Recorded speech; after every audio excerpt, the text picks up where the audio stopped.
So greeting scholars, high vibrations, grand rising, these kind of things. So some updates. So in the fifth hour, in the final hour or whatever, I was just about to give up on the whole late pass thing, and then I tried the suggestion that was in the forum. Long story short, I think I got the late passes working, right? So so you should be able to access all assignments. Anything that's late, you can earn up to 90% on it, right? So, but you should have access to everything, right? So I would test that out and confirm. But basically, what I did is I created a student account, like a mock student account, and then so that way I can see what you guys see because whatever their student button was, it was not showing me what you guys were seeing. So that's why I didn't realize that it wasn't working. So once I created my own account and then kept kind of went back and forth, and I would keep changing the settings until I got it to work. Right. So I was able to see it as a logged in student, and basically what it was I had to change some of the settings for late passes. But again, long story short, the late passes should be available. I still need to update the grades. The only thing that's really changed from last time, actually, there are two things. So we got the late passes working. The other piece of information is that I know I had one student that was a guest that was trying to access the recordings, and he said that there was it had to be approved. As soon as we got out of class, I checked my email and I see where the request, the request. I was emailed his request to get. In long story short, in other words, I approved his request to gain access to the videos. Right. So if you are registered for Teams as a guest and you're not able to access the videos, there should be an option that says request approval or something like that. It should send me an email. So you have to bring it to my attention and say, hey, Mr. Pfeiffer, I'm trying to gain access to the old recordings. Then when I check my email, um, there should be a link there that should allow me to grant you access to the videos. So they're not my videos still are not on my YouTube, but I know it's possible for everybody in this to access it. It's just that some students that aren't using the Morris Brown emails, it might be a little bit of a delay, right? Um, Preferably, idealistically, it would be where everybody's using the Morris Brown email. So that way there's not that delay. I don't have to load the links. You can just access them because I don't think I loaded the links for this week at all, and I tend not to, because it's better if it's automatic. Whatever I can automate, the more I can automate things, the better. That's why I like to do my scheduling. Like for this kind of platform, I like to schedule assignments from the beginning and then factor in, set up some automatic late penalties, like where everything has an automatic extension with a minimal late penalty. I like to do things automatically because, once the semester gets going, you know, for one reason or another, it's hard to update things along the way. Um, okay, so but yeah, the main things are that everybody should be able to access the videos. If you're not able to access it, there should be an option for, to ask me to give you access. You just click on that, and then you have to bring it to my attention so that I can say yes, that person can access it. And then the other thing is that we all assignments should be available through the late passes should be working now, right? So when you access the assignment, anything that's late, it should say, oh, use the late pass. You click on it, and then you should be able to access it to approve your score. And again, with late passes, I'm open to unlimited late passes. So, use it as much as you need. Again, it's only a 10% late penalty. So if something's late, you can still earn a 90%. All right.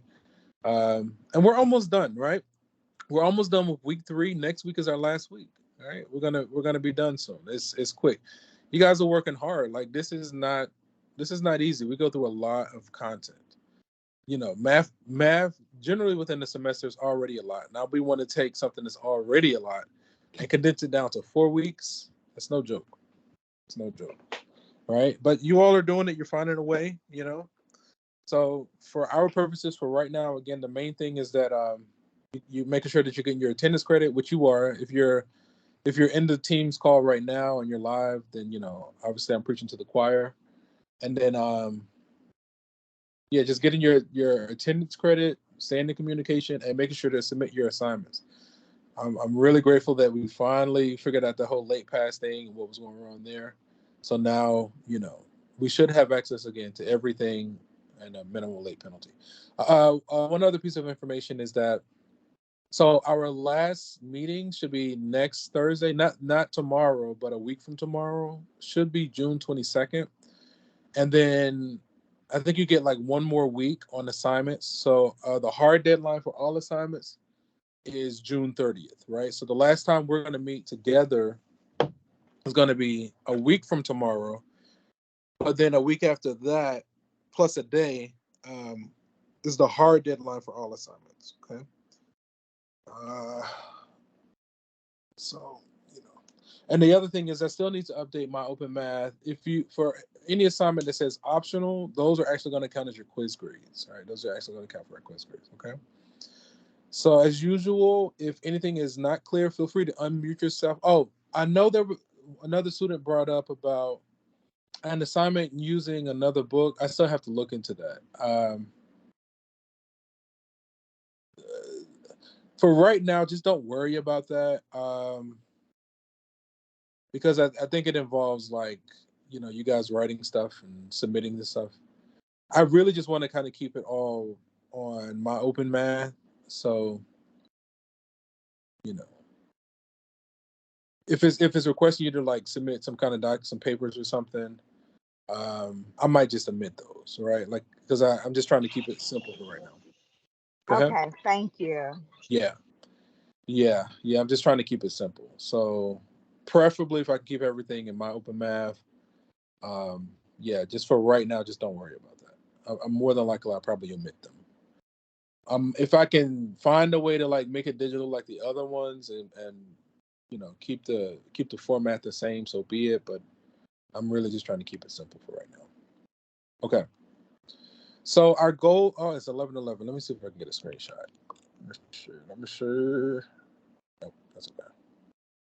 Oh, there it is. Awesome. Okay. Do something real quick. I'm gonna share. Oh, did it change the audio? It sure did. If I go to Teams, where'd it go? Is that the right one? That should be off. Like this. Send. Share. So, send. Okay. You can see. Okay, that looks good. 76. Oh, good job. Yeah, I had to set up a little bit different today. I went on to set up inside. It's definitely raining today. So, okay. So again, we have 4 sections. We're trying to basically finish out this chapter 8 today from our text. So we have 4 sections continuing with personal finance. And we'll start today with section 8.5, annuities, methods of saving, and investments. Right? Okay. So some objectives. Sorry.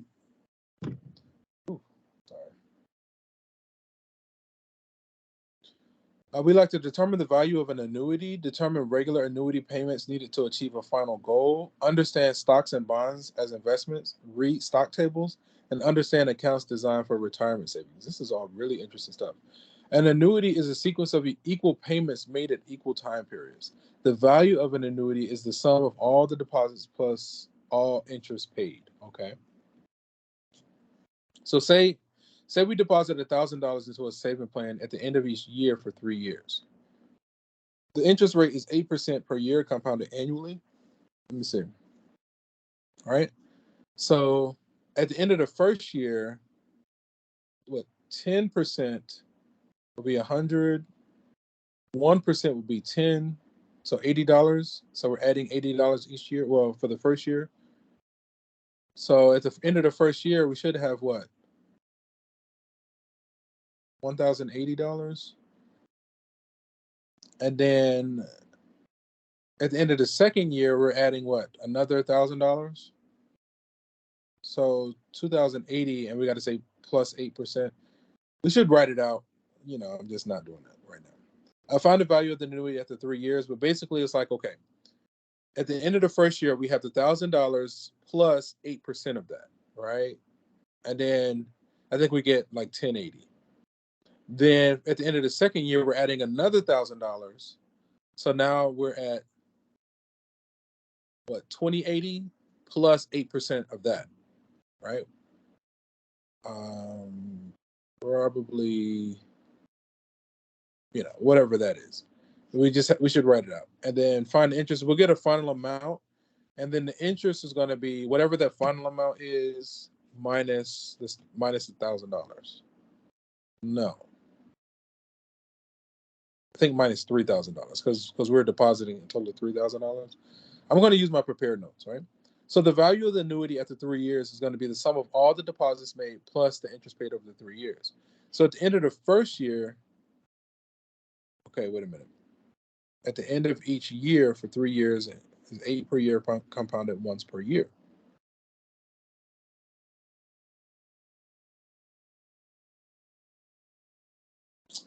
So why didn't they apply the interest? Is it because we added that 1,000 at the end of the year? No, I think they did it. It's kind of weird though.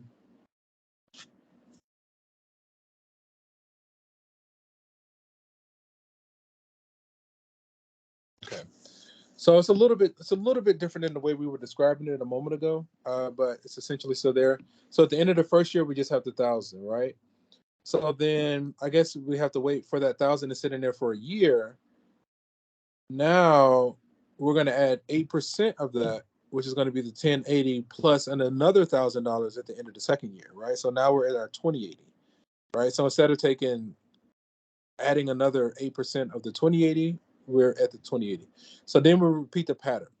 So then at the end of the third year, now we're going to say 2080 times 1.08 plus another 1,000, right? So we just kind of added that extra 8% a little bit early when we were describing it, but you can see it here. Okay. So then, if we made three payments of 1,000, so we deposited a total of 3,000. So then the interest is going to be the 246.40, right? Okay, so that one was interesting. So we caught the little error that we made, but it was okay. So the value of annuity interest compounded once per year. If P is a deposit made at the end of each year for an annuity that pays an annual interest rate R in decimal form, compounded once a year, the value A of the annuity after T years is given by this. Let me see. After T years, okay, 1 plus R to the power of T minus 1 times P of R. Okay. Now, we could derive this formula just for the sake of simplicity. I'm going to not do that right now. But basically, if we were to think about like kind of mimic what we did in the previous, we would generalize. We don't have to derive it right now. If anybody wants to see that derivation or wants to dive into that, we can, and we can kind of figure that out. But right now, we're going to take it as is. But again, if anybody wants to see that, we can do that. But for right now, so this is how we're going to calculate annuity. Okay, we're going to let that be. Okay, so in order to save for retirement, we decide to deposit $1,000 into an IRA at the end of each year for the next 30 years. If we can count on an interest rate of 10%, oh my goodness. I wish I had access to an account that had 10% per year compounded annually. Golly. That's actually really good. So I don't know if you remember last time we kind of mentioned that story about the Infinite Scholarship. And it was like if you had an interest-bearing account that had 5% interest. I actually went to like banks to see if I could find. Give me a moment, Mr. Monroe. Okay, I think he was here last time. Go ahead and update my attendance.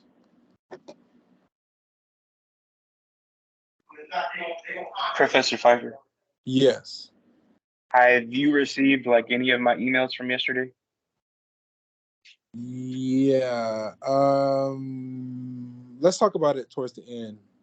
Yeah, for sure. But I was just more so checking because I tried to send the email again today and it had blocked it, but maybe not then. But we'll check it. If you had an emergency or something, I'll mark it as a schedule. Yeah, for sure. I'm not trying to interrupt class or anything. That's my view. Just remind me. Like, don't let us leave without reminding me. Okay. But yeah, like when we talked about the Infinite Scholarship from last time, so I went to banks trying to see could I find an interest-bearing account that had 5%, and I could not. All right, like because they offer you they offer different things based on the amount of money that you have, and I'm nowhere near like anything for them to offer that. What they were offering when I went looking at that time in my life, they were offering like 0.01, like 0.001% interest. It was like practically nothing. I was like, they're out of their minds, right? But something that we actually do have access to that has that kind of rate, uh, interest rate, but the risk is a lot higher. The risk is really high, but it's like your average stock typically has a rate of that over time, right? Like 1 year you might be up 30%, and then the next year you might be down 20%. So then the net is 10%, right? So a lot of a strong stock or a good company, like a big company in stocks, has a net interest rate of 10% per year, right? So that's something that anybody can access right now. So like if you were like again, a stable company, a strong stable company, if you were making investments to them, you can anticipate an approximately 10% return per year, right? Again, 1 year you might be up high, another year you might be down a little bit. So then the net would be about 10%. Also, you could find like, I know another technique that people do is like, again, I think we mentioned this last time, or dividend stocks that they give you back some money periodically throughout the year just for keeping money with them. All right. Okay. So to save for retirement, we decided to deposit $1,000 into an IRA at the end of each year for the next 30 years. If we can count on an interest rate of 10% per year compounded annually, how much would you have from the IRA after 30 years and then find the interest? Let me see. 1 plus R to the power of T. We're basically using that formula.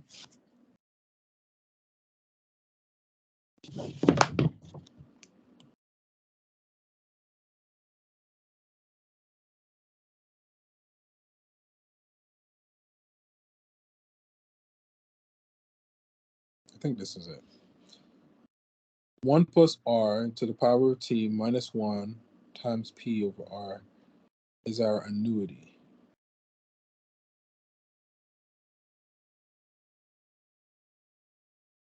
Okay. So let's see if we can plug in the different components. What's the rate? 10%. And we're doing equal payments of $1,000 each year. Okay. So then for part A, the value of the annuity should be 1,000. 1 plus 10% as a decimal, 0.1.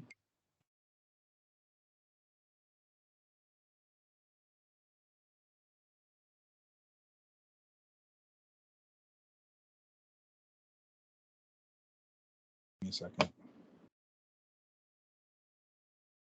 Grove Park, Marietta Boulevard. That's a Marietta, sounds like. Oh.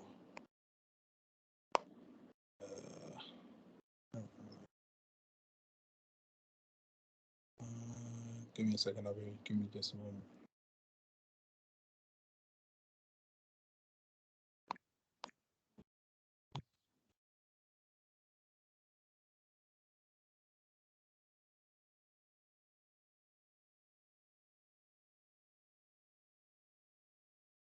Okay. Oh, where'd it go? Okay. All right. So let's see. And we said for 30 years. Yeah, minus 1 all over 10%. Okay. So I'm just going to use a calculator for that. Let me see. Yeah, simple things, just use a calculator.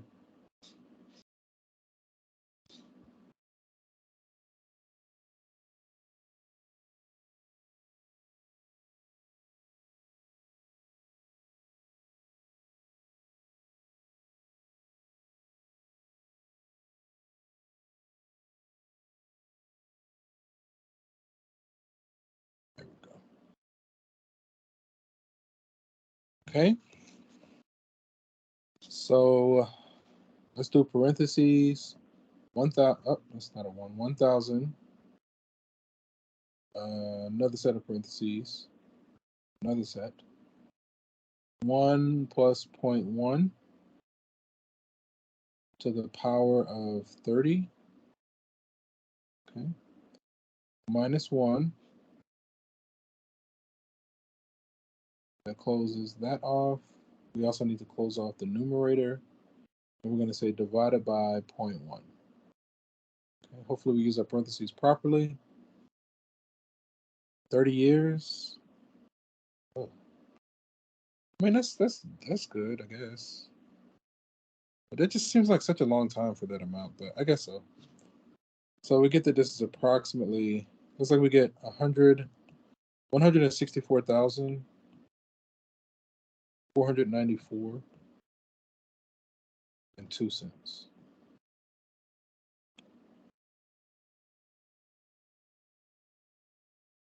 Okay.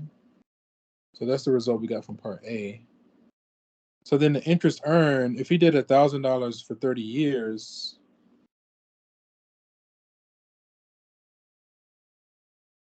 uh, 300,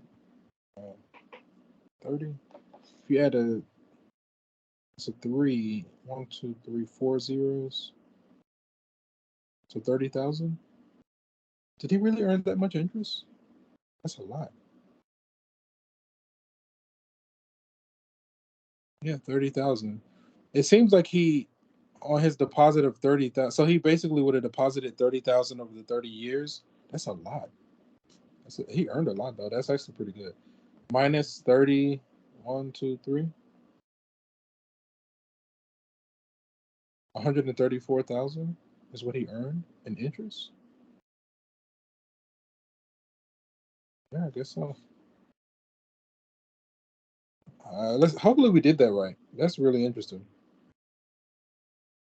I don't know if that just seems weird. That seems like a lot to earn, but I mean maybe it's the case.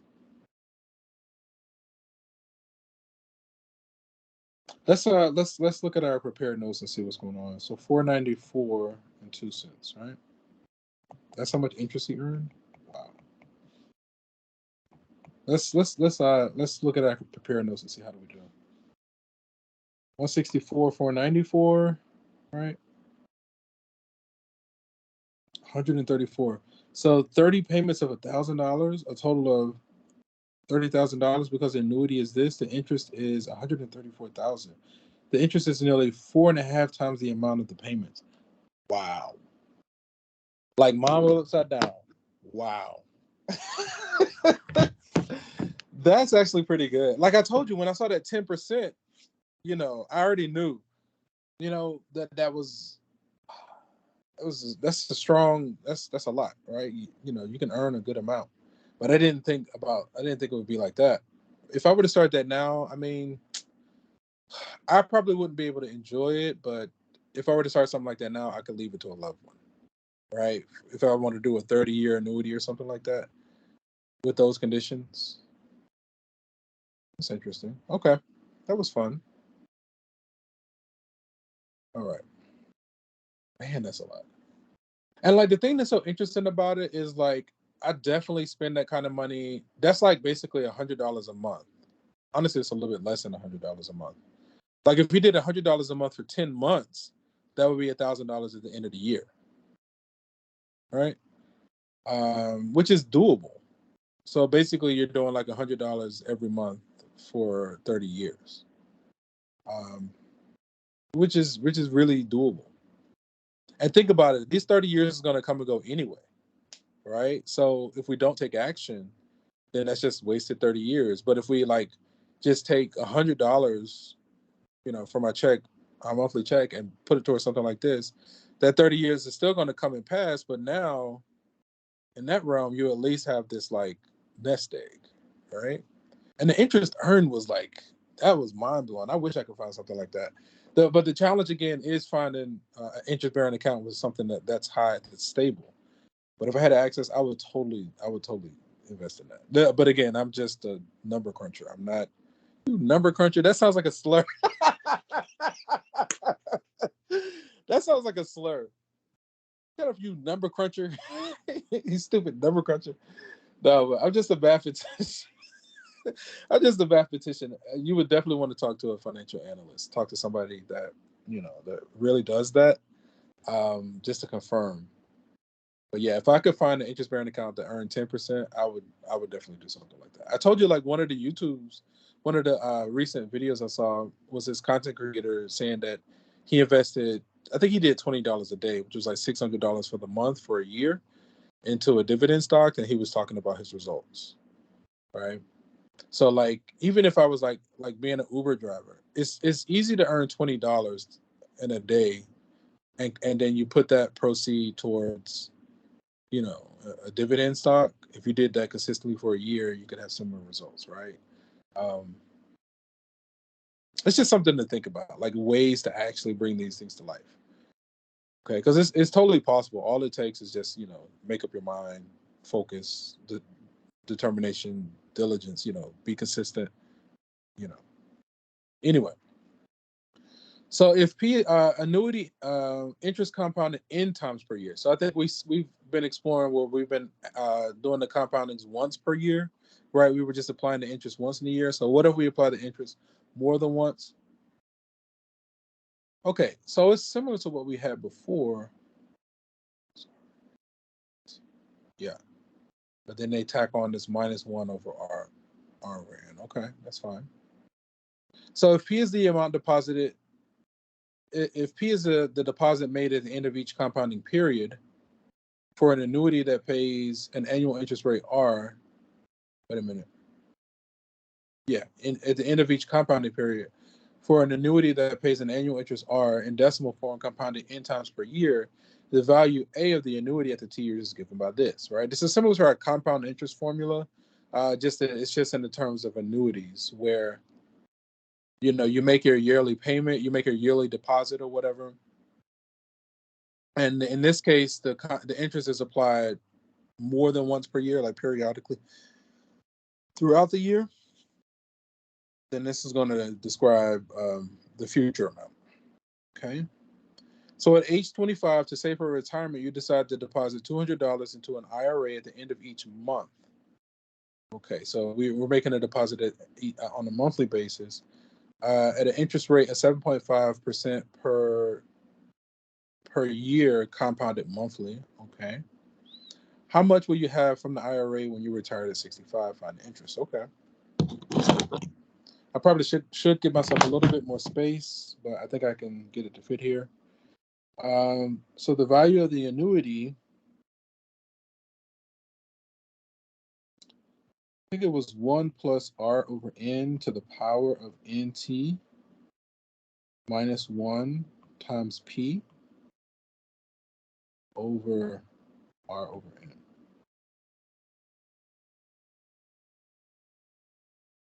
Yeah, okay. So then for part A, the value of our annuity, let me kind of shrink this down just a little bit. I'm going to just use this as a reference. Out there is good, okay. So for part A, we're doing $200 every month, right? So it's not at the end of the year, but it's every compounding period. So $200 every month. 1 plus the rate, 7.5 as a decimal is going to be 0.075 over the compounding is 12 months in a year. Compounding is 12 months in a year. And we're doing this for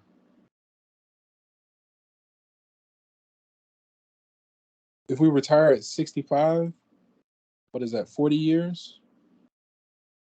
40 years. -1 all over the rate over 12, right? So then that just goes into our calculator. Okay. So then in our calculator, we need to keep track of our parentheses, right? So I'm opening up for the numerator. We have 200. Oh, I should be able to type this. I want to see if I can type this. Use my keyboard. Okay, parentheses. Is the K?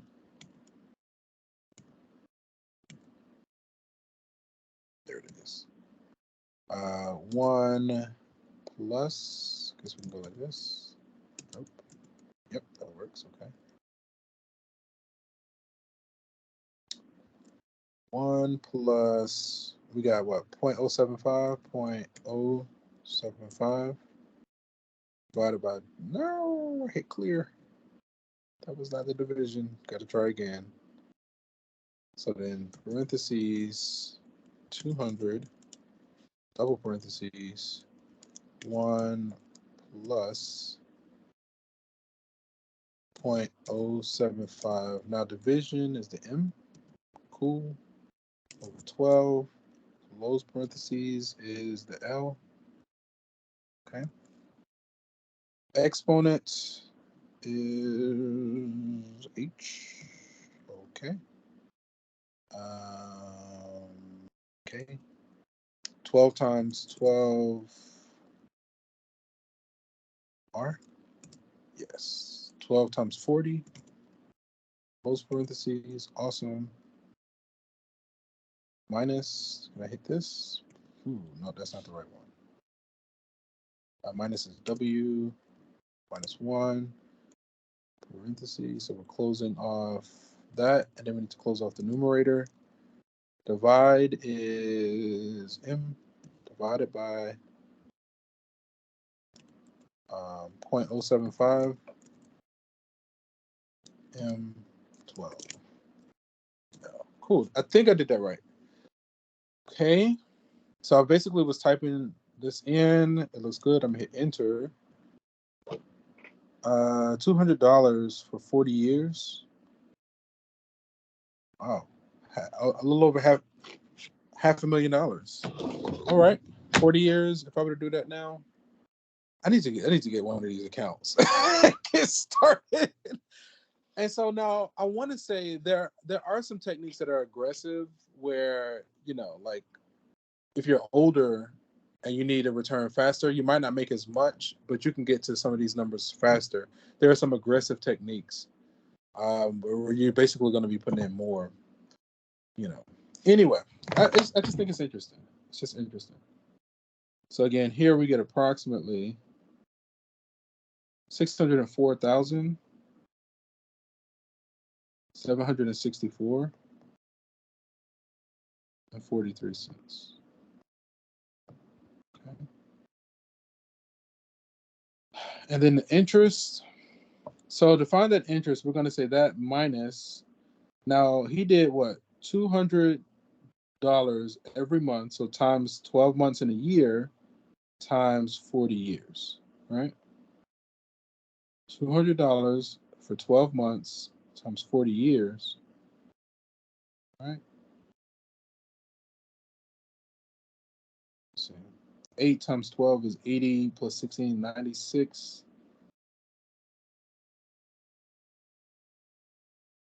So he's earning like $500,000 interest. Yeah. So then B, the interest earned, we got he's earning $508,764.44. No, 43 cents.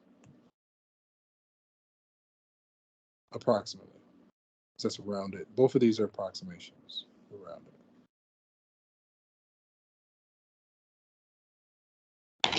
Okay. That's interesting.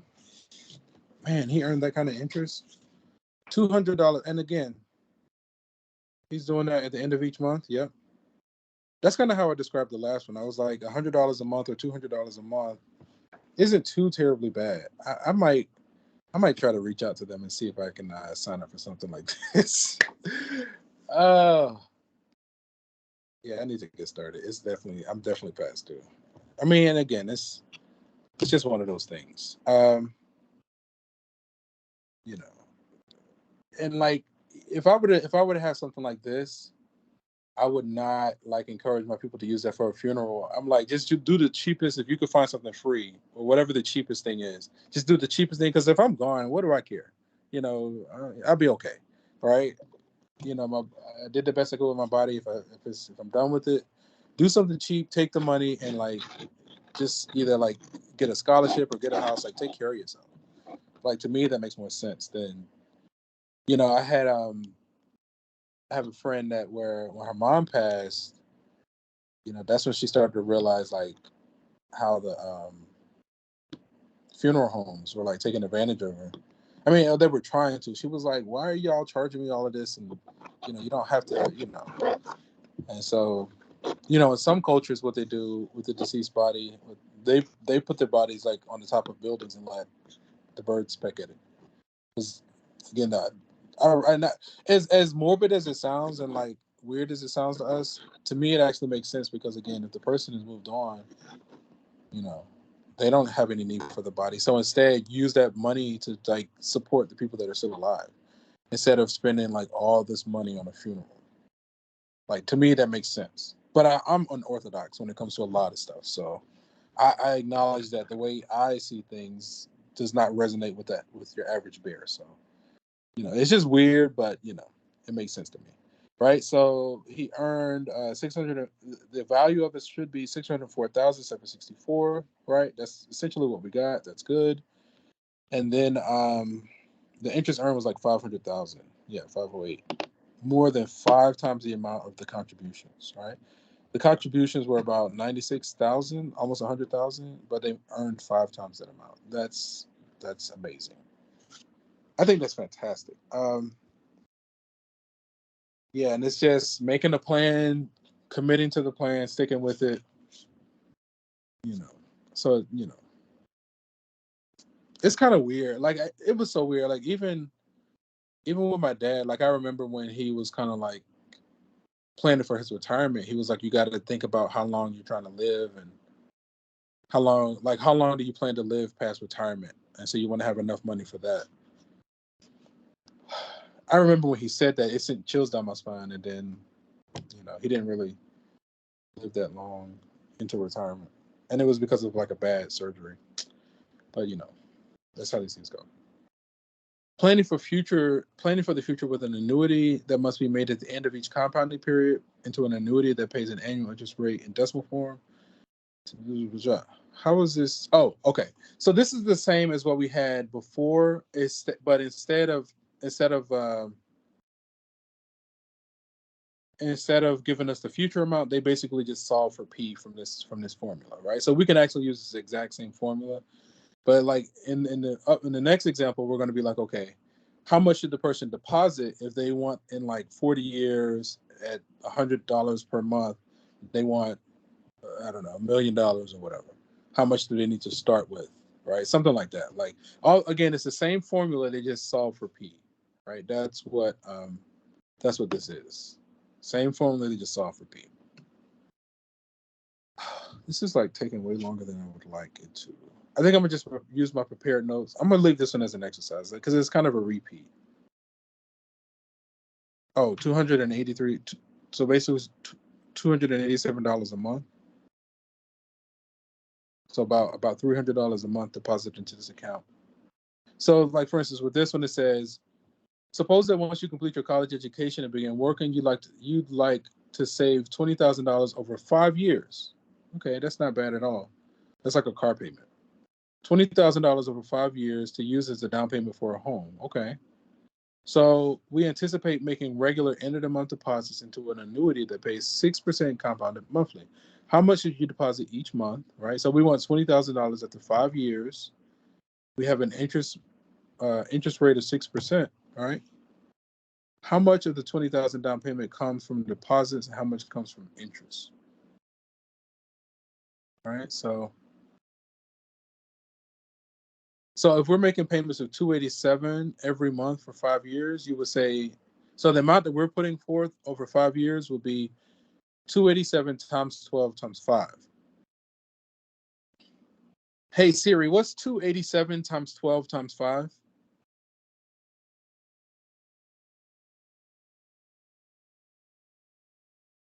Oh, I don't like that. Mm, I don't like it. So it sounds like this person is making a deposit of 17,000, and so the interest earned is only like 2,000 and some change. Yeah, that's so wild. 5 years.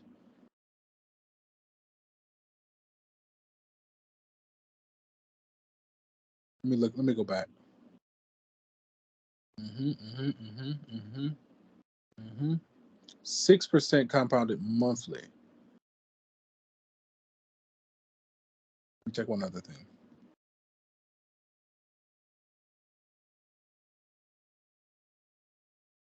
$200, 7.5% compounded monthly. So the rates aren't that different. Let me check one other thing. If we did 287, 287 times 40 years, right? 287 a month times 40 years. Hey Siri, what's 287 times 12 times 40?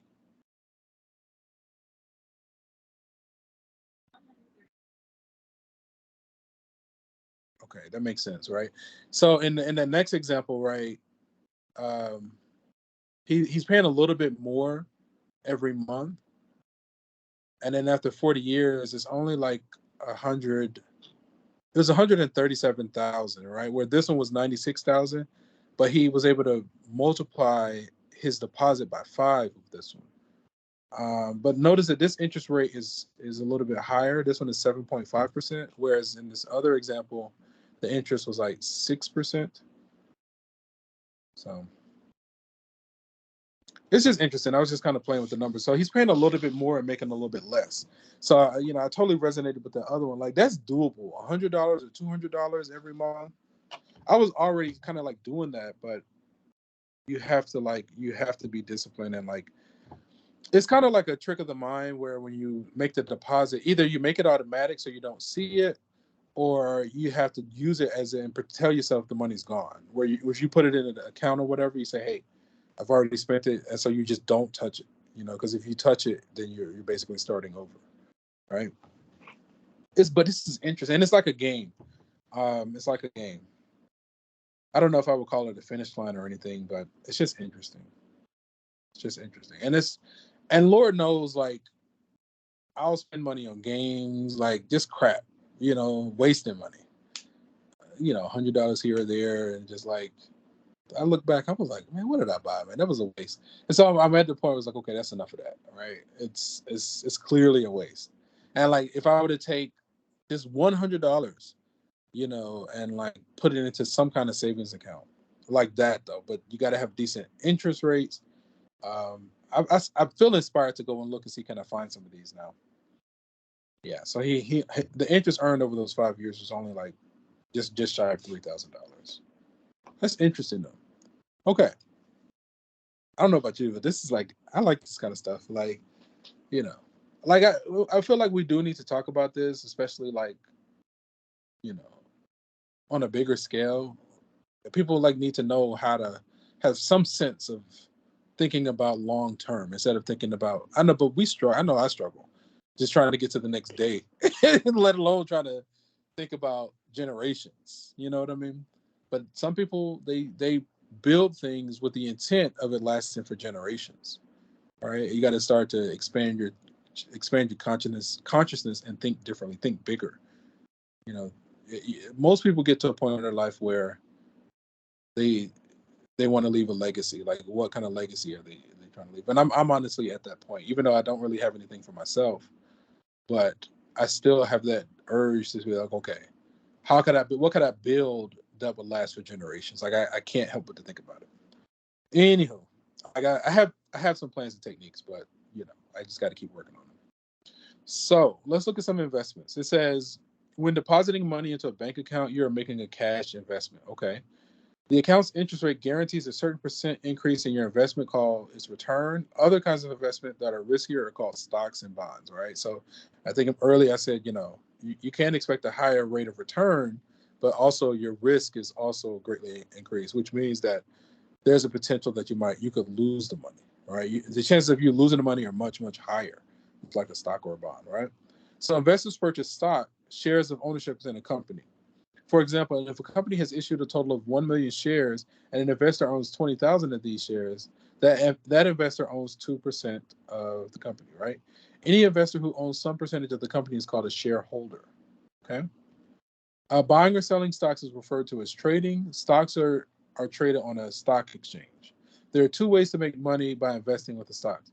You sell shares for money more than what you pay for them, in which that case you have a capital gain on the sell of stocks. While you own stocks, the company distributes all or part of its profits to shareholders as dividends, right? So we kind of mentioned dividends earlier. So buy high, sell low. Buy low, sorry, backwards. I totally got it backwards. Buy low, sell high, right? You don't want to pay a bunch for it and then sell it for a little bit. You're going to be losing money on the thing, right? You want to buy it for cheap and then sell it high, all right? Like if you knew that we were going to have a mass shortage ahead of the pandemic, you could have had some stocks or, bought masks for real cheap. And then when the price, spiked, then you could have like sold it for a profit on your return, on your investment. So I want to say that there are YouTubers that follow like politicians like Nancy Pelosi and like some other ones. They low-key be doing insider trading because like they're policymakers and they know that these policies are going to affect stocks, but it's not illegal. It's just kind of grimy, right? And so it's not illegal what they're doing apparently, right? And so what they do is they'll follow these politicians, and when they see them making these moves, then they know I was like, okay, well, we need to either match her or like whatever, because they have this tendency to have it like insider information. It's weird because it has this era of insider trading, but whatever it is they're doing or whatever the way they go about it, they're not like it's not considered insider trading for whatever reason. So it again, it has this feel of illegal activity or being grimy, but I don't think it's really illegal.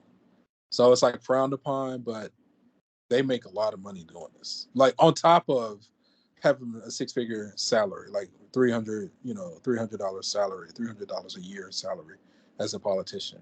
Like they make ridiculous money, but they have to deal with a lot.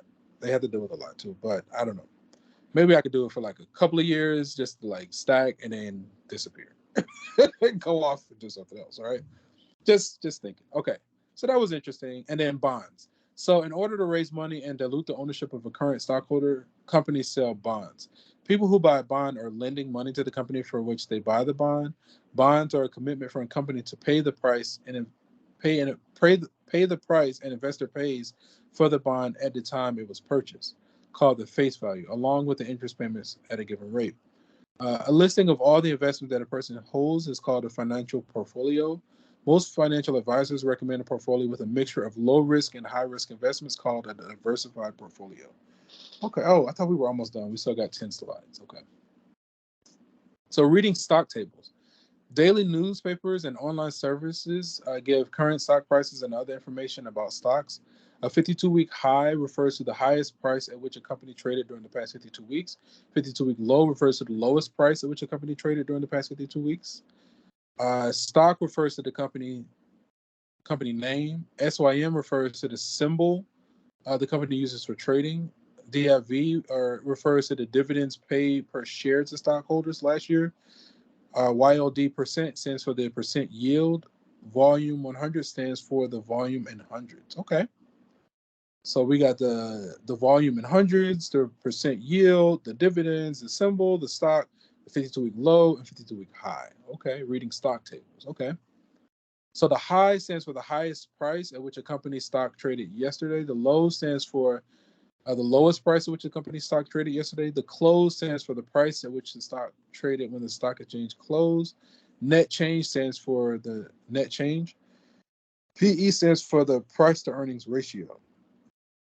Yesterday's closing price per share compared to the annual earnings per share. Okay. It's interesting. So use the stock table for Disney to answer the following questions. What were the highs and the lows for the past 52 weeks? If you owe 3,000, let's just start with the first one. Can we just see the chart? Okay. So for part A, it says, what were the high and low prices for the past 52 weeks? So we see the 52-week high. We see I guess it's the 52-week low. So the high was the 42.38. So the share sold for $42.38. The lowest it sold in the past 52 weeks was $22.50. Okay, so that gives you a sense of, the range or the spectrum. If you own 3,000 shares of Disney stock last year, what dividend did you receive? So your dividend was 21%. So is it 3,000 times 21%? But I kind of want to see that one. We look under the dividend, right? 3,000 times 21, so $630. Okay, that's interesting. For C, what is the annual return for dividends alone? How does this compare to a bank account offering 3.5% interest rate? What is the annual return for dividends alone? Let me see. C, dividends, volume, percent yield, Disney. See for that one. So the heading percent yield is the percent that gives the investors an annual return of their dividends. For Disney, it's 0.6%. This is much lower than the bank at 3.5%. So that's their dividend return. So I guess if they take all of their profit, 0.6%, that is the percentage that gives investors an annual return of their dividends.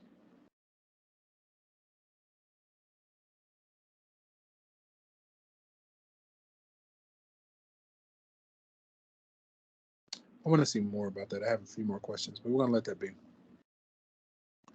For D, how many shares of Disney were traded yesterday?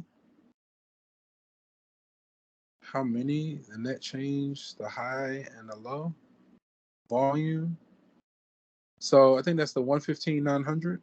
That's how many shares were traded for D. Wait a minute. So we look under times 100, right? Because that's the volume based on 100. So 115,900 times 100. So tack on two more zeros, 11 million. 11.5, approximately 11.6 million shares traded yesterday for Disney. Okay. We got to remember that volume is times 100. Okay. And that's important to have a sense of the volume, how many shares are being traded. Because if it's high volume, you would anticipate a higher volatility, or more stability, right? If it's a lot of shares, it has, a lot of people backing it, you would imagine that it would be more stable. It would be less likely to decrease or change due to different events. It's so interesting. Because I dabble in trading a little bit. I pretty much have broken even. I haven't really lost any money, but I haven't had a big payout. But in studying, it was the first suggestion is wherever you naturally spend your money, that's what's recommended as far as companies to follow, right? So I'm a gamer, I might follow either an iPhone, mobile devices, especially with Apple just releasing this whole VR AR goggle supposed to be coming out at $3,500 a pop. That means you would anticipate the price to go up, right? So this would be a good time to buy because you would anticipate it should shoot up. They just had their whole yearly showcase of their new products. So, you would anticipate the stock to grow in the near future. But that's why it's important that you invest in companies where you already spend your money, so you can get some of that money back. Plus, you already have a sense of what's going on with the company. So, if they're coming up with something new, it gets people excited. More people are expected to buy, so that it should increase the cost or increase the value of the stock, so that you can plan accordingly. If you know that they're going through hard times and they're selling stuff, sell, or whatever, maybe the price might be going down, so it might be a good time to sell. So the first recommendation is to follow companies where you naturally spend your money. And then like if you start watching like the news and like the tickers and just keeping up with the current events of that company, then you start to get a sense of, okay, wait, now I'm anticipating the price to go up, so maybe I should do this, or vice versa. Right? Really, really interesting. That was more of a stable. That's a long-term investment. That's going to take me like X amount of time, or whatever. It's really interesting. Okay. How many shares? So what were the high and low prices for Disney shares yesterday? So the high price and the low price. So you see it there. So the high for yesterday was 32.50. The low for yesterday was 31.50. Okay, that's not too bad. And it closed at 32.50. It closed at the high. Okay. So you see it right there. When the stock exchange closed yesterday, it closed at 32.50 at the high. Okay. That was F. G, what does this mean in net change column? Oh, no net change, right? So it didn't change. So the close, I guess it closed at the same amount, all right? I would anticipate that means no net change. So this means that there was no change in the price from the close 2 days ago to yesterday, right? So it didn't change. Okay. And then H, compute Disney's annual earnings per share using yesterday's closing price over, I forget what PE stands for, price to earnings ratio, right? So yesterday's closing price to the annual earnings per share. Close price. So you would say the 32.50 divided by 43, and that would be the annual earnings per share, right? It should be 32.50 divided by 43. Okay. Right here. Yeah, 32.50 divided by 43. So therefore, the annual earnings per share for Disney are now 76 cents per share. Okay, that's interesting. I know I just looked up PE. Profits to earnings, no. Ratio tells us that yesterday's closing price is 43 times the earnings. 43 times the earnings per share. Let me look at it one more time. The price to earnings ratio. Price to earnings. Okay. Right here. So the price to earning ratio tells us that yesterday's closing price is 43 times the earnings per share. Okay. That was interesting. I don't know about you guys, but I found that interesting. For a while, I was like doing, looking into like Forex trading. And it actually started with another student of mine. He was trying to walk me through it because that's what he wanted to do. He was doing trading. And I mean, it has potential. I couldn't really get it to work. I don't know if my capital was just too small, which probably was the case, but it's still interesting. Let's take a look at this. This is taking us a little bit of time, but that's okay. So we can use regular savings and investment accounts to save for retirement. There are also a variety of accounts designed specifically for retirement savings. A traditional investment individual retirement account, IRA, is a savings plan that allows you to set aside money for retirement up to $5,500 per year for people under 50 and $6,500 per year for people 50 or older. You do not pay taxes on the money you deposit in the IRA. You can start withdrawing from your IRA when you are 59 and a half years old. The withdrawals are taxed, right? So that is actually one way to get around taxes if you legally, and supposedly, right? Again, I'm no financial advisor. You have to like talk to an advisor to confirm that these are actually true. But I'm under the impression that, and it says it here, if you took a portion of your check and you put it directly into an IRA, something like that, like if it automatically went into an IRA, that money that's being accumulated over time is not taxed. You're not taxed until you go to withdraw it.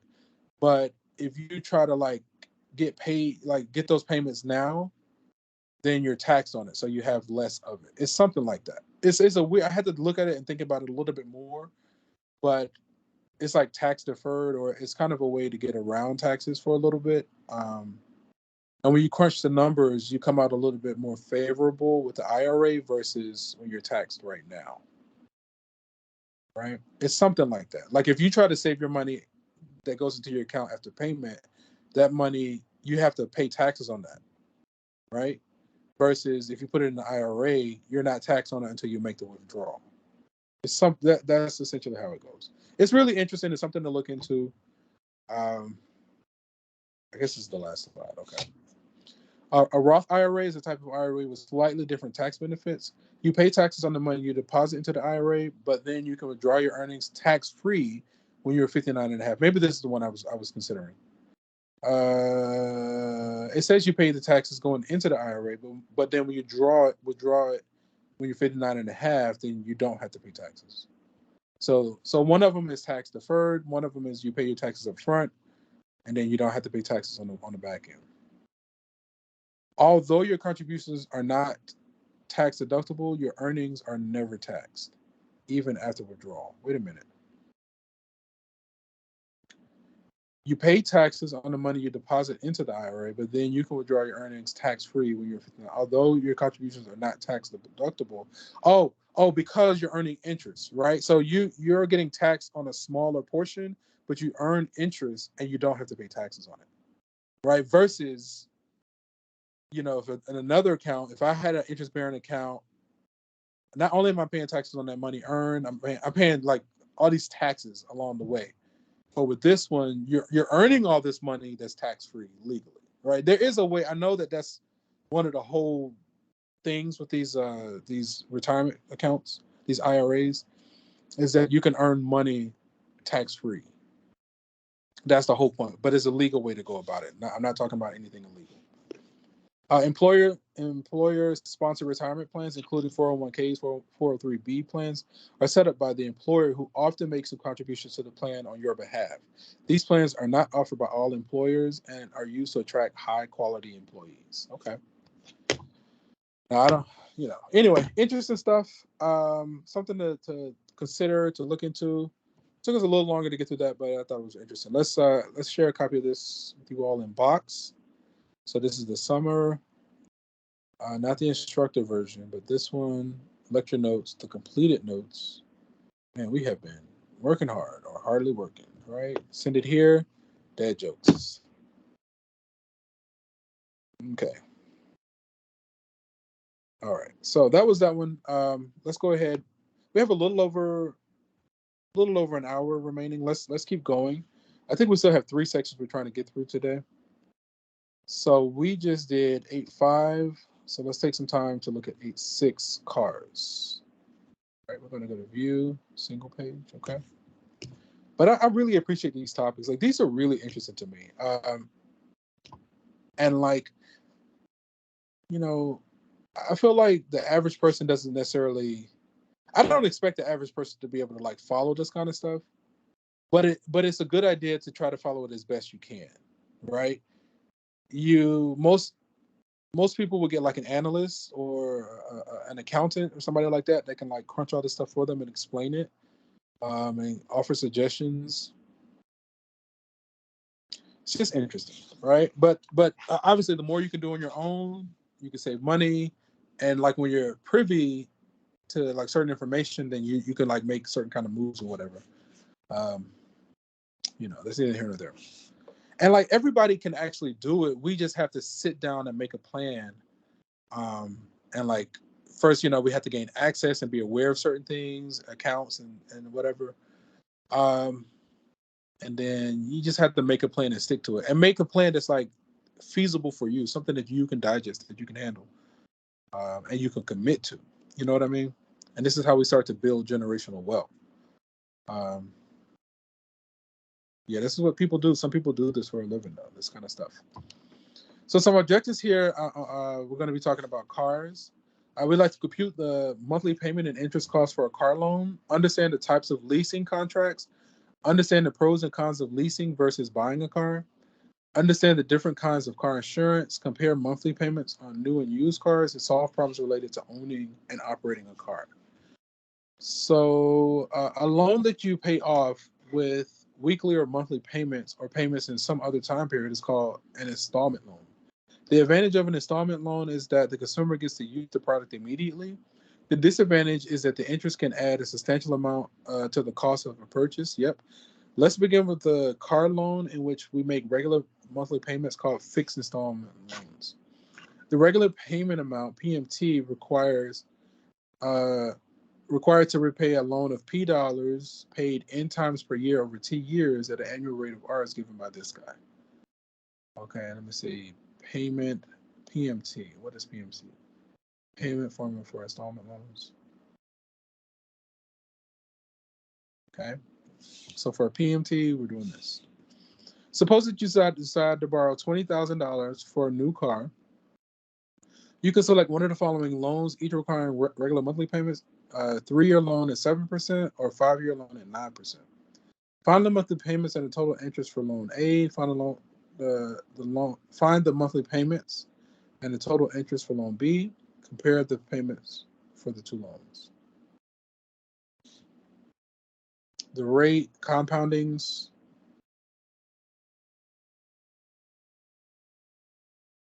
Monthly payments, okay.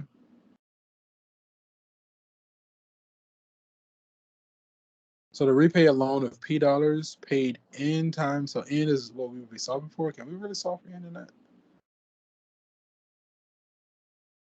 P dollars paid N times per year. So $20,000 loan. It says find the monthly payments. 3-year loan, so the time is 3 years. Is 12. R, I think it was like 7%. Yeah, 7%. So it looks like the only thing we don't know is, hang on, pay N times per year. The regular payment amount required to okay. So we're plugging all the information in, and this is telling us how much we're going to pay, I guess, on a monthly basis, right? So I think we can just plug all the information into this formula, and it'll tell us how much we're going to pay on a monthly basis. I low-key want to crunch this. So, okay, I think we can do it here. I'm just going to I should give myself some space. I'm just being a little bit lazy. So for part A, for instance, right? The loan is what, 20,000, right? The rate for part A was what, 7%, so 0.07. Paid monthly, so that's 12 months in a year. 1 minus 1 plus, the rate was 7%, so 0.07, 12 compoundings per year, negative 12 times, what did we say, 5 years? 3 years. 3 years? Okay, I think this is everything. This is what we want to put in a calculator. Okay. Oh, negative. Yeah, I got the negative. N times T, 1 minus. Okay, so for the calculator, let's give it a go. All right, that's kind of late. No, he was here. He was here. Okay. He probably just got booted or something. Okay. All right. So let's clear, which is the division symbol. Go. Okay. Let's crunch this, right? So let's start with the numerator, which is K. No, it is K. Oh, there it is. Okay. 20,000. 1, 2, 3. Another parentheses. 0.07 divided by 12. So 0.07 division is what? M divided by 12. Okay. Close parentheses. Okay. So if we another close parentheses, so that closes out the numerator. Divided by now the denominator. 1 minus is what, W? Parentheses 1 plus 0.07 divided by, almost hit clear. 0.07 divided by 12. Okay, we want to close off the parentheses. Hat. The thing is H. Yes, H. To the power of, battery's getting low. Okay. Negative 36. Let's just do 36. That's a simple thing. Let's close off that exponent. This should close off the denominator. I think we're good with that parentheses. So how much do we pay on a monthly? That's about right. Yeah, that's reasonable. Well, that's not reasonable, but that's, yeah. So $617.54, right? For the first one. Let's go ahead and do the second one, right? Okay. So what I'm going to do is second shift. Oh, here. Yeah. Let's hit second enter. And what we're going to do, we're going to plug in the information for the second part, right? So it's still $20,000, but the rate is now 9%. So the 0.7 changes to 0.9. I think it's still paid on a monthly basis. Again, this is 9%, but then the time is 5 years. So 5 times 12 should be what, 60. So this needs to become a 60. I think those are the changes. So that monthly payment is going to be less, $415. Okay. All right. So then if we want the interest earned, if we're paying $617 a month times how many months? If it's 3 years, so that's 36 months for the first one. So if we hit second enter, so that's going to give us a 617. We want to say that times R.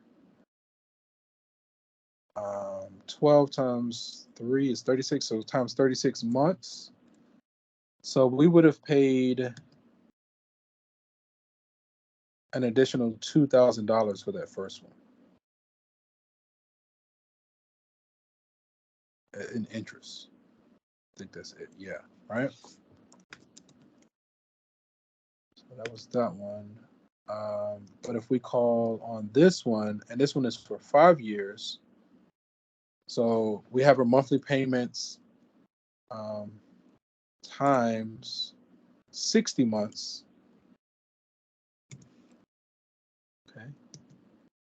That one we would have paid more, almost $5,000 additional, right? So the first one that was more aggressive, we're paying a little bit more per month, but overall we're paying only about $2,200 in interest for the first one. For the second one, even though our monthly payments are lower, right? We're, instead of it being 600, it's like 400. But we're paying almost $5,000 additional in interest over time. This is interesting. I don't know about you guys, but I'm just like, man. Right? Yeah, I think we got it. All right. The first one, the monthly payments end up being $618. I think we got that. Times 36 months minus the 2,000. So we paid about $2,200 additional in interest for the first one. The second one, the monthly payments are $415. So the monthly payments are lower, but over time, we pay almost $5,000 more in interest for the second one. And when I think about my car loan, it's bad, right? I was just being hard-headed. I got tired of, I don't have the patience of like my parents. My parents, like, they kind of, I'm looking for I need to charge my keyboard. Maybe I'll charge it a little bit later. But like, they have this thing, their way of doing things is like tough for me to do. It's like, I don't have the patience for it. So I got tired. So I just went to the car dealership on my own. I mean, it's bad. So I'm almost done with it. I don't have that much longer. But the interest I paid is really, really bad. Like, they getting a lot of money out of me. So, I mean, lesson learned. I wish I had known this kind of stuff at that time. And I mean, I know how to get around it. I'm just, just crunching numbers and playing the game and just trying different stuff, right? So, but interesting. Like, come on, you have to admit that that's interesting. And it's like it's so sly. It's so sly. Like with the whole interest thing, it's just like it's so like sneaky. You know what I mean? Anyway. But yeah, you definitely want to pay more than what's due. So if we compare for the first one, the monthly payments were $618, but the total interest was $2,200. For the second one, even though the monthly payments were lower, you pay more in total interest. Okay, so those are the pros and the cons. Muy interesante. Okay. So the leasing alternative. Leasing is the practice of paying a specified amount of money over a specified time for the use of a product. Leasing is essentially a long-term rental agreement. A closed-end lease. Each month you make a fixed payment based on the estimated usage. When the lease ends, you return the car and pay for mileage in excess of your estimate. Long-term rental agreement. Okay, that's leasing. An open-ended lease, each month you make a fixed payment based on the car's residual value. It's the estimated resale value of the car at the end of the lease and is determined by the dealer. When the lease ends, you return the car and make a payment based on its appraised value at the time compared to its residual value. If the appraised value is less than the residual value stated in the lease, you will pay all or a portion of the difference. If the appraised value is greater than or equal to the residual value, you owe nothing and you may receive a refund. Oh, I can get down with refunds. I know I don't feel like crunching any numbers, but advantages. Leases require only a small down payment or no down payment at all. Lease payments for a new car are lower than loan payments for the same car. Most people can lease a more expensive car than they would be able to buy. When the lease ends, you return the car to the dealer and do not have to be concerned about selling the car. Okay. What's this? So now we got the advantages. Now there's another side. That's the other side of the coin. Let's use the other side of the coin. Okay, advantages, disadvantages. All right, it's not all glitz and glam. Okay, when the lease ends, you do not own the car. Right? Most lease agreements have mileage limits of 12,000 to 15,000 miles per year. It's common. If you exceed the number of miles allowed, there can be considerable charges. When mileage, penalties, and other costs at the end of the leasing period are taken into consideration, the total cost of the lease is almost always more expensive than financing the car. While leasing the car, you are responsible for keeping it in perfect condition. You are liable for any damage to the car. Leasing does not cover maintenance. There are penalties for ending the lease early. Okay.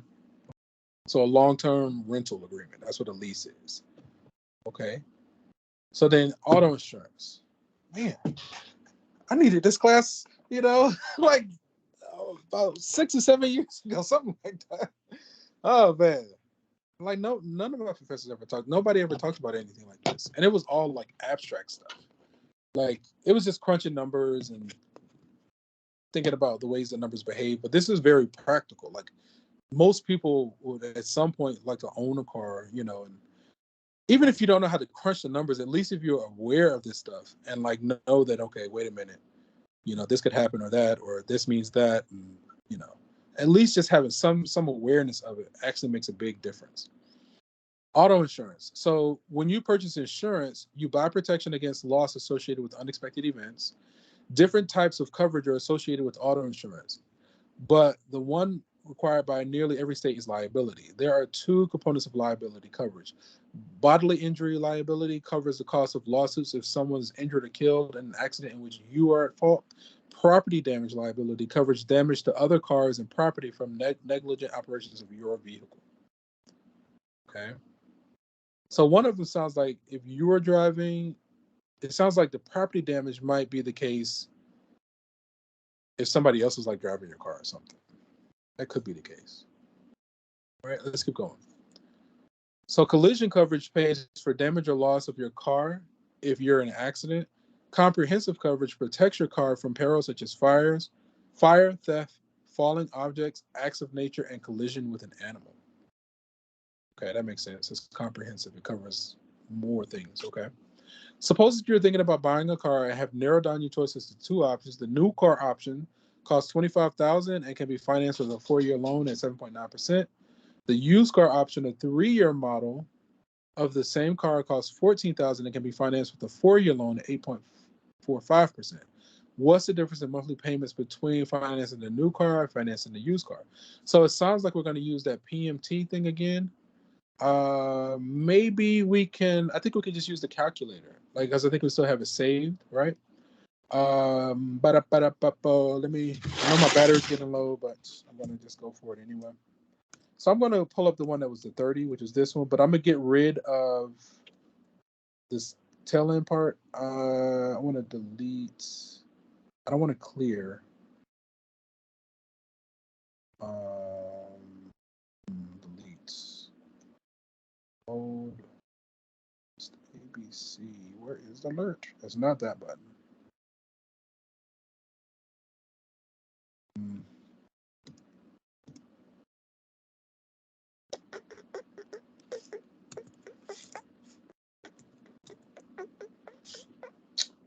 All right, I don't know which button it is, so I'm just gonna have to do it here. Or you know what I can do? I'll just do this. I mean, I could use this one. That's fine. Okay. So let's see if it's the PM. I think it's the PMT, right? Because it says, what does it say? What's the difference in the monthly payments between the new and the old? So in these two scenarios, right? Okay, so this tells us the monthly payments. Okay. So it says the new car, the loan is 25,000. So this is 25. Okay. Here, let's do this so I can see. We're going to put you right here to the side. Boom, just like that. Okay. 25,000 and can be financed with a 4-year loan at 7.9%. 7.9 is going to be 0.079. So we need to insert. Insert is delete, not the clear button. I never found the delete button. So I'm going to hit second. I want to insert. Actually, yeah, we just need a 7. That's good. All right, so 0.079%. Suppose you're thinking about a car, okay, 25 can be 4-year loan at this monthly payments, right? Okay, so 12, so the compounding is 12. Again, this one we need to insert, so I'm gonna hit second delete to insert a 7. Okay, 12 months.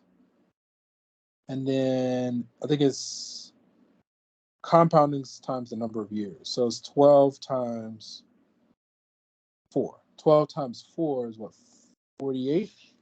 But this needs to be 48. Okay. So that monthly payment should be, that sounds about right, $609.15 a month. Okay. So then what I'm hitting second enter, and let's do the same thing for the second one. The next one is 14. That's $11,000 cheaper. Wow. Okay, let's see what our monthly payments are. Wait a minute. What's the difference in monthly payments? Yes. Okay. 14,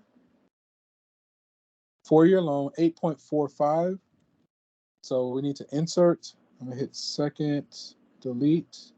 I'm gonna just insert an 8. And then that's supposed to be 8.45. So I need to do 45. 12 months. Again, second insert. Insert an 8. Change that to 45. 12 months. And then this is for 4 years, right? 3 years. So 36. 12 months times 3 years is 36 months. Okay.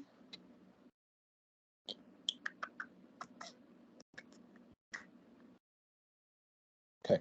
So this monthly payment, $441, right? Okay. That's pretty cool. Same car, right? It's just a little bit older model, but you save a little over $150 a month. Okay. Okay. So we got 609 and 442.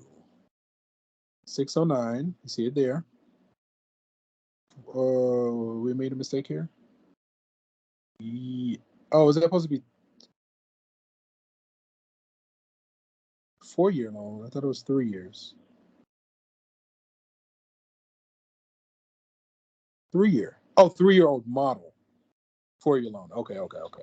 So let's hit second enter. 4 is 48. So that's still 48. I think that's the only thing that changes. And we got 344. Okay. It was a 3-year-old model, but it's still a 4-year loan, right? So we got the 609 and we got the 345. So that's about $100 difference. Let me see. The difference in monthly payments was renewed. Sorry, 609 and the 345. So it's about $264 cheap a month cheaper. That's actually that's substantial. Like I would love a almost $300 discount a month. You know, that would make a huge difference. Huge difference. Wow. God, where was I a few years ago when I was I needed me a few years ago to crunch these numbers.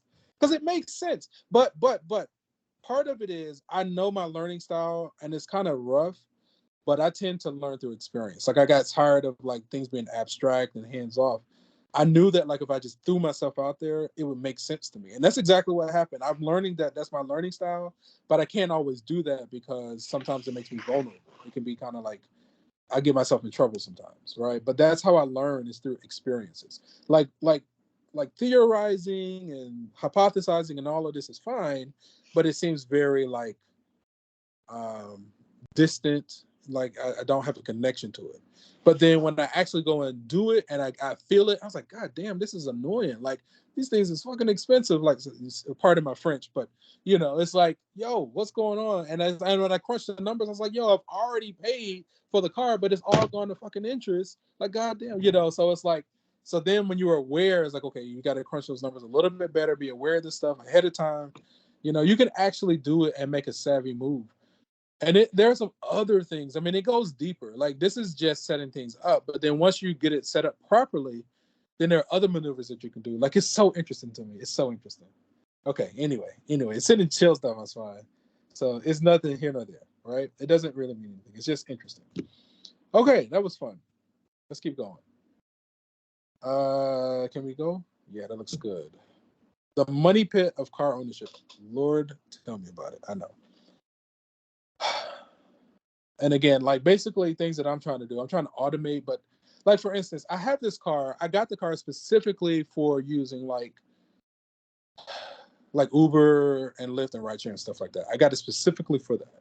I was like, okay, if I'm going to be driving a lot, I want to get a decent car. And I mean, it kind of worked, but the only thing was I didn't have the energy to run the business, right? If I actually had the energy to constantly be driving, I think it's doable. But I personally don't have that energy. So, because I get burnt out, right? I'll get tired. And then if I don't drive, then it just mucks everything up. So then the next venture was this thing called like Turo or Get Around, where you basically become your own car rental agent. And I know people that had like a fleet of cars and they did it for a living, but you basically rent out your cars to strangers. I tried it and it was working. I was making an average of about $30 a day. But the trouble I ran into, you know, the company forces you to get insurance, and then my drivers tore up the car and they wouldn't honor the insurance. And so what it was the insurance was for like damage, but it's not for like mechanical issues. And because the client didn't know how to drive my car, they tore it up. So I just bit the bullet. That's one way I learned, you know, where the insurance wouldn't apply. But so now I'm like really hesitant, and I kind of discourage people from using their platforms because that company did not take care of me. They might be liable for a lawsuit at some point, especially if I find somebody else where they got sued for something similar. Then I know they'll be liable for a lawsuit. Um, and I know exactly what happened, but I can't figure out how to get it to uphold in the court of law. So lesson learned, I know that like if I were to do anything with those companies and say the driver just tears up the engine through inability to drive properly, then I know that that's one of the risks, right? So that's one of the pitfalls. But it was nice to like, I was at home gaming, just kind of minding my own business, you know, being with my loved ones, and I was earning money. It was actually kind of working. It's just, you know, you need a quality driver, and like you constantly turning over new people, then your chances of getting a low quality driver increases. Every time you get somebody new, you know, now is another chance for somebody not to be able to drive properly. Like if they hit somebody or crash or something like that, it wouldn't have been no problem. Like, cause that's covered under the insurance. But what it was they didn't know how to drive my car and they tore up the transmission. So I was going to fix it myself. My mom was like, no. She was like, I'll just pay for it. I was like, okay, fine. But I'm the type to figure that kind of stuff out. That's what I told myself, because I was like, okay, well, I know what's the transfer. I know what the problem was. I know how to follow instructions. I have this. And see, that's the difference between like me and my parents. Like, I'm more of the type to like figure it out, you know, where they're just like, okay, I'll let the professional do it. And I mean, but there are so many things that I have figured out that I've done for the first time, from following instructions and doing a little bit of research. And now I've gained a new skill. And so for me, that was going to be an opportunity to gain a new skill. It might take some time. And we had an extra vehicle, but I felt like with success, that would be a new skill that I would have under my belt. That's why I was willing to take on that challenge of repairing the transmission. Um, and I'm still open to it. I could still do it. I could even like, well, I think they finally got rid of that car, but my neighbor had a car that was sitting there. And the thing is, like, the son, he's a mechanic, and I'm like, well, is it the part is expensive? Like, why not? Like, if you're a mechanic, take the time to repair your own vehicles. You know what I mean? But maybe they eventually did repair it, or who knows. Um, but again, being a mathematician, my realm is analysis, figuring stuff out, analyzing, organizing information, and following instructions. That's what I do day in and day out. So that was just going to be another application of mathematics for me. And I do it. Like, I've installed a rotor.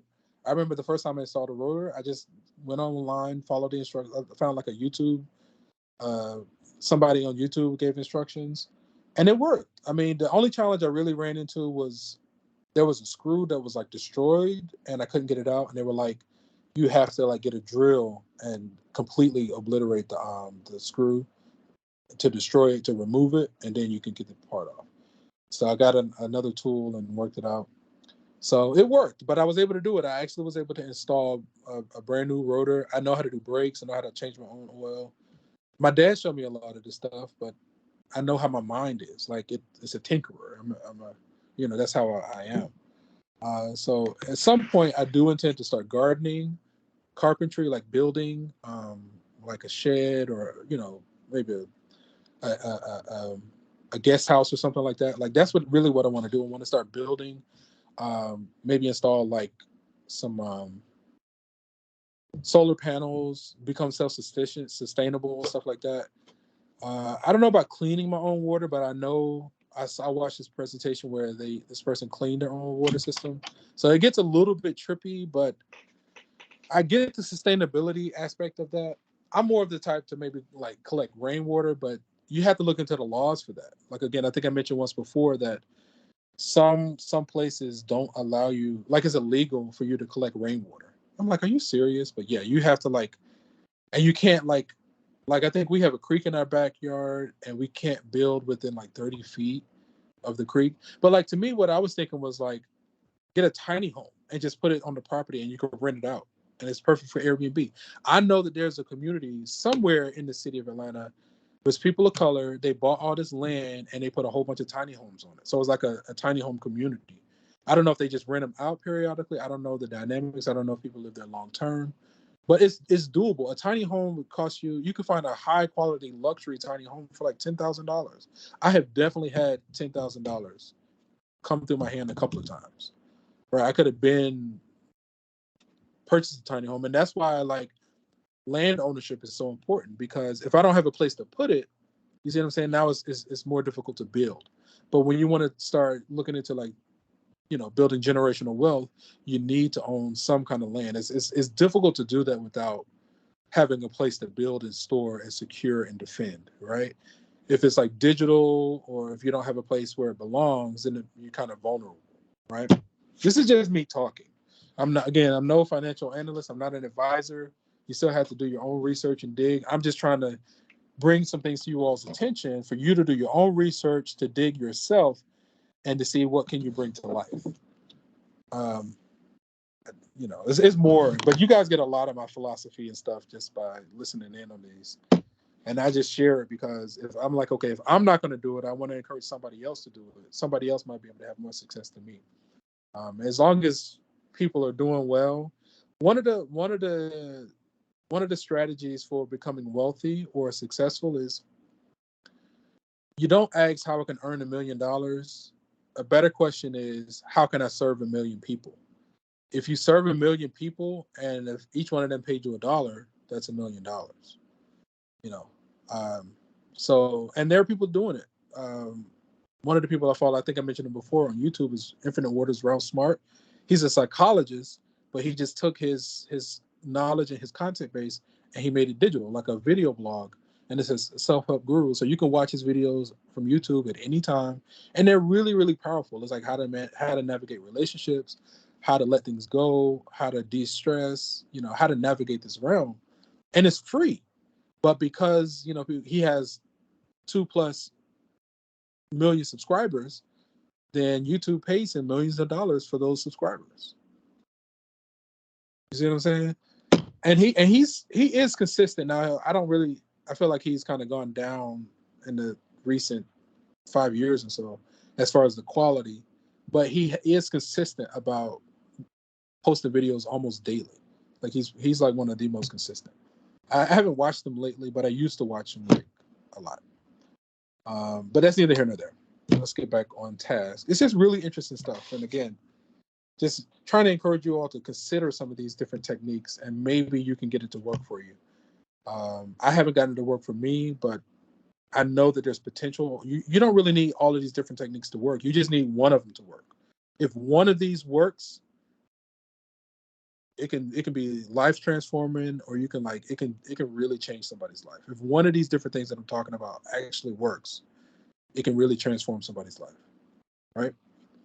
And I actually watched Ralph Smart build his channel. Like I remember it was a long time ago in his backyard every day. Peace, Infinite Waters, diving deep once again, And every day he would come and talk about something like some kind of self-help, something about relationships, and you could see it change over time. And eventually he got enough subscribers, he helped enough people where he was taken care of.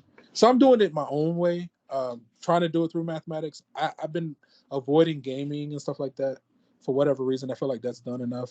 I feel like this content or this access to this math realm, a lot of people don't have access. So that's why I emphasize this one, because it's unique and a lot of people can't keep up with it. But I know it's very powerful. I know it has the power to free people. Okay, so back on task. Buying a car is a huge expense. To make matters worse, the car continues to cost money after you purchase it. The cost includes operating expenses such as fuel, maintenance, tires, oh my lord, tolls, parking, and cleaning. The cost also includes ownership expenses such as insurance, license fees, registration fees, taxes, and interest on loans. So the type of car, okay, we have a small sedan, medium, minivan, SUV, large sedan.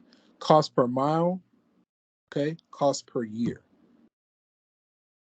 Okay. Based on driving 15,000 miles per year and AAA. Okay. The source is AAA. Okay. So the cost of gas, the annual fuel expense, annual miles driven divided by the miles per gallon times the price per gallon. Okay, that's fine. Suppose you drive. I think I'm gonna leave this one as an exercise. I feel like it's not too bad. I would like to get on to the next section. A little bit short on time.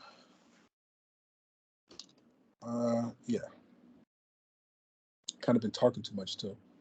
I don't really want to talk anymore.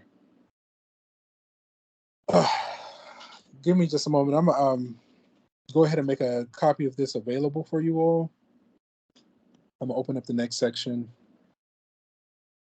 I just need to get some water.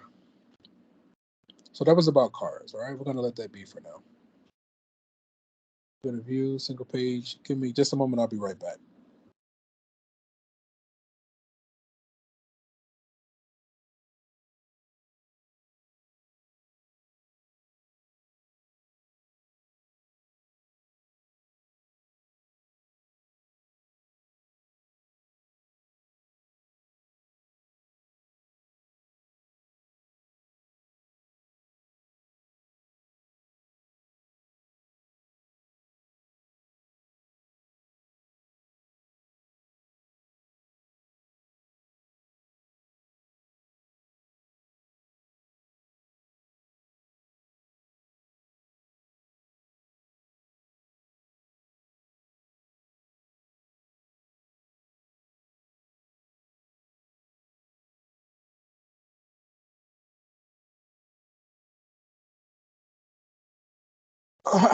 And we're back. Okay.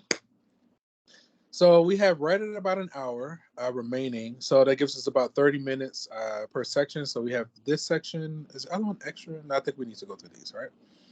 So we're continuing this discussion on personal finance with section 8.7, the cost of home ownership. Okay. So some objectives here: compute the monthly payment and interest cost for a mortgage.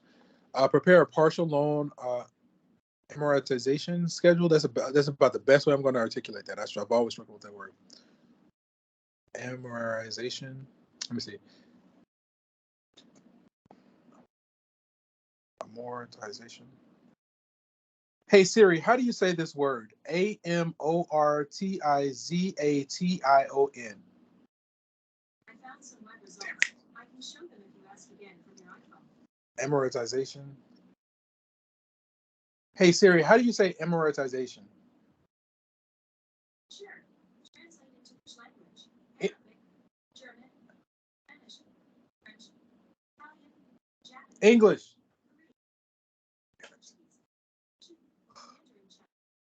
English. What? I think if I go to YouTube, they'll say it. I kind of want to pull it up. Give me just a moment. I'm gonna hop over to YouTube real quick. I just want to see how to say that word. I think it's like I just need to hear it like once or twice. Oh, how do you say or pronounce and more? Here it is. Here it is. Just let me see if I can play it from here.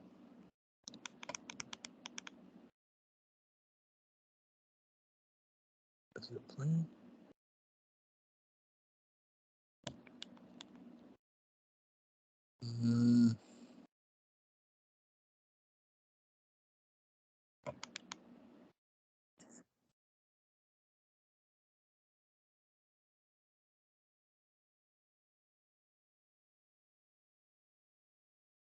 Amortization. Yeah, that's what I thought.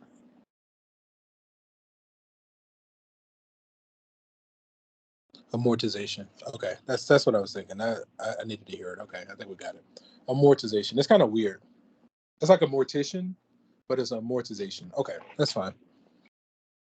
Amortization. Okay. So prepare a partial loan amortization schedule. That's so weird. Solve problems involving what you can afford to spend for a mortgage, and then understand the pros and cons of renting versus buying. Now, you have a mortgage, amortization, and a mortician, right? But the mort sounds like death, so that's kind of like an eerie, spooky kind of thing. Anyway, that's neither here nor there.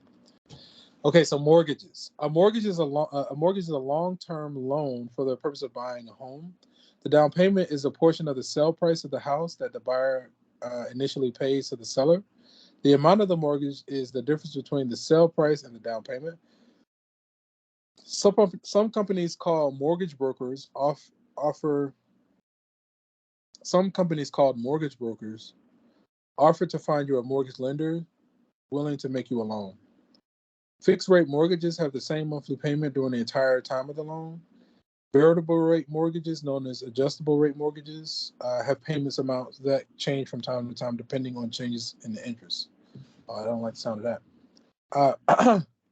Most lending institutions require the buyer to pay one or more points at the time of closing. That is the time at which the mortgage begins. A point is a one-time charge that equals 1% of the loan amount.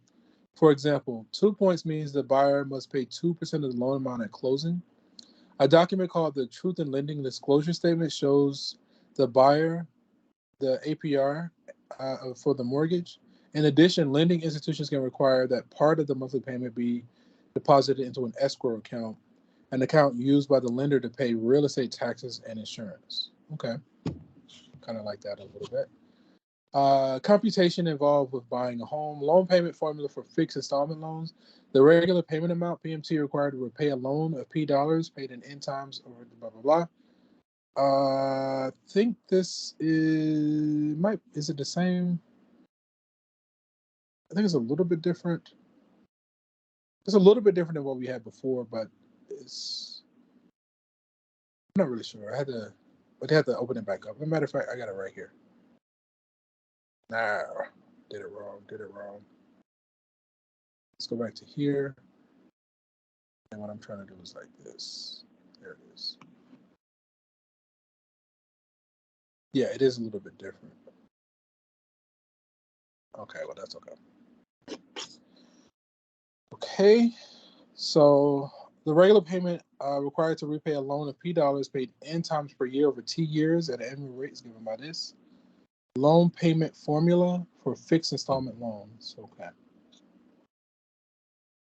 So the price of a home is $195,000. The bank requires a 10% down payment and 2 points at the time of closing. The cost of the home is financed with a 30-year fixed rate mortgage of 7.5%. Find the required down payment. Let me see. The regular payment amount required to repay a loan of P dollars. That's the regular payment amount. It says the price of a home is this. It says a down payment and 2 points, a 10% down payment and 2 points at the time of closing. So that sounds like a total of 12%. Why not just say 12%? Like it says 10% and 2 points. Why not just say a 12% down payment? Maybe there's something that comes up a little bit later that explains why. Hey Siri, what's 12% of 195,000?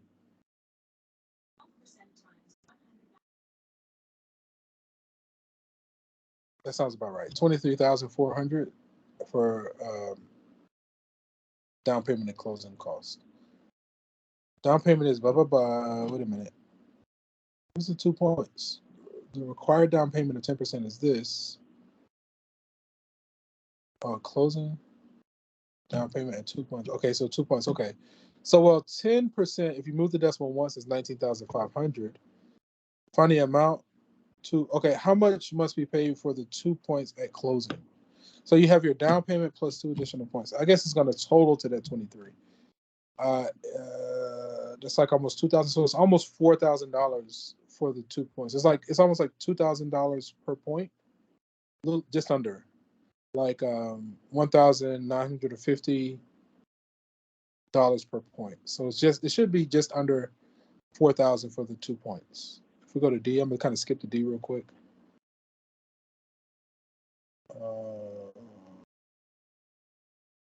Sorry, that's the regular payment. Here it is. Yeah, fourth. Yeah. Oh, wait a minute. Are we looking at the same thing? Oh, the mortgage. 175,500. Oh, okay. So, okay, I get it now. So your down payment is based on the price of the home, but then the points is based on the mortgage, right? The mortgage is going to be the difference of the price minus your deposit, your down payment, right? So the mortgage is less than the price of the home.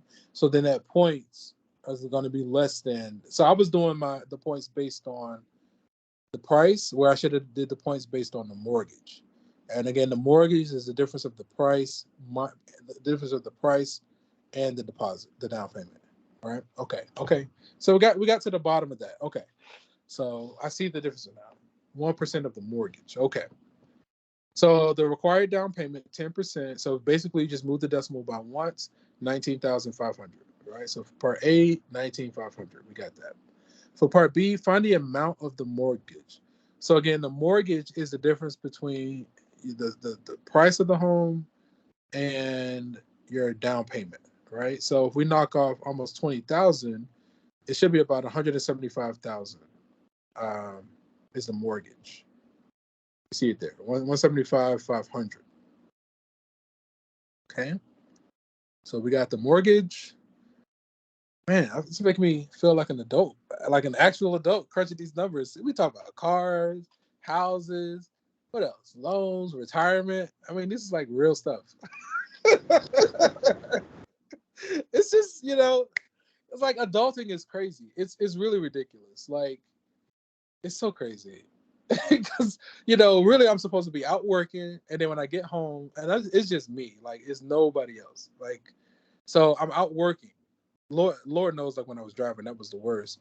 So I use all my energy to work. Then I get home, I'm supposed to clean for myself, cook for myself, you know, rest, and then let's not talk about trying to like spend time with like loved ones, right? If it were up to me, all those different aspects of life, the cooking, the cleaning, working, landscaping, like all the different aspects, it would be a community where, okay, this group, they do the landscaping. That's all that they do. This group, they do the food preparation. This group, they're our healers. So if we get sick, we go to them. These are our educators. And like, but everybody does everything for the community, right? So the food prep, they do the research and they prepare the food for everybody in the community, right? It's no money exchange. It's just that that's what they do for the community. The healers, they research healing. So, you know, what's the illness? What are the symptoms? Can we cure it or can we treat it? Right? No money exchange. That's just what they do for the community. The cleaners, they go and clean all the residences. No money exchange. That's just what they do for the community.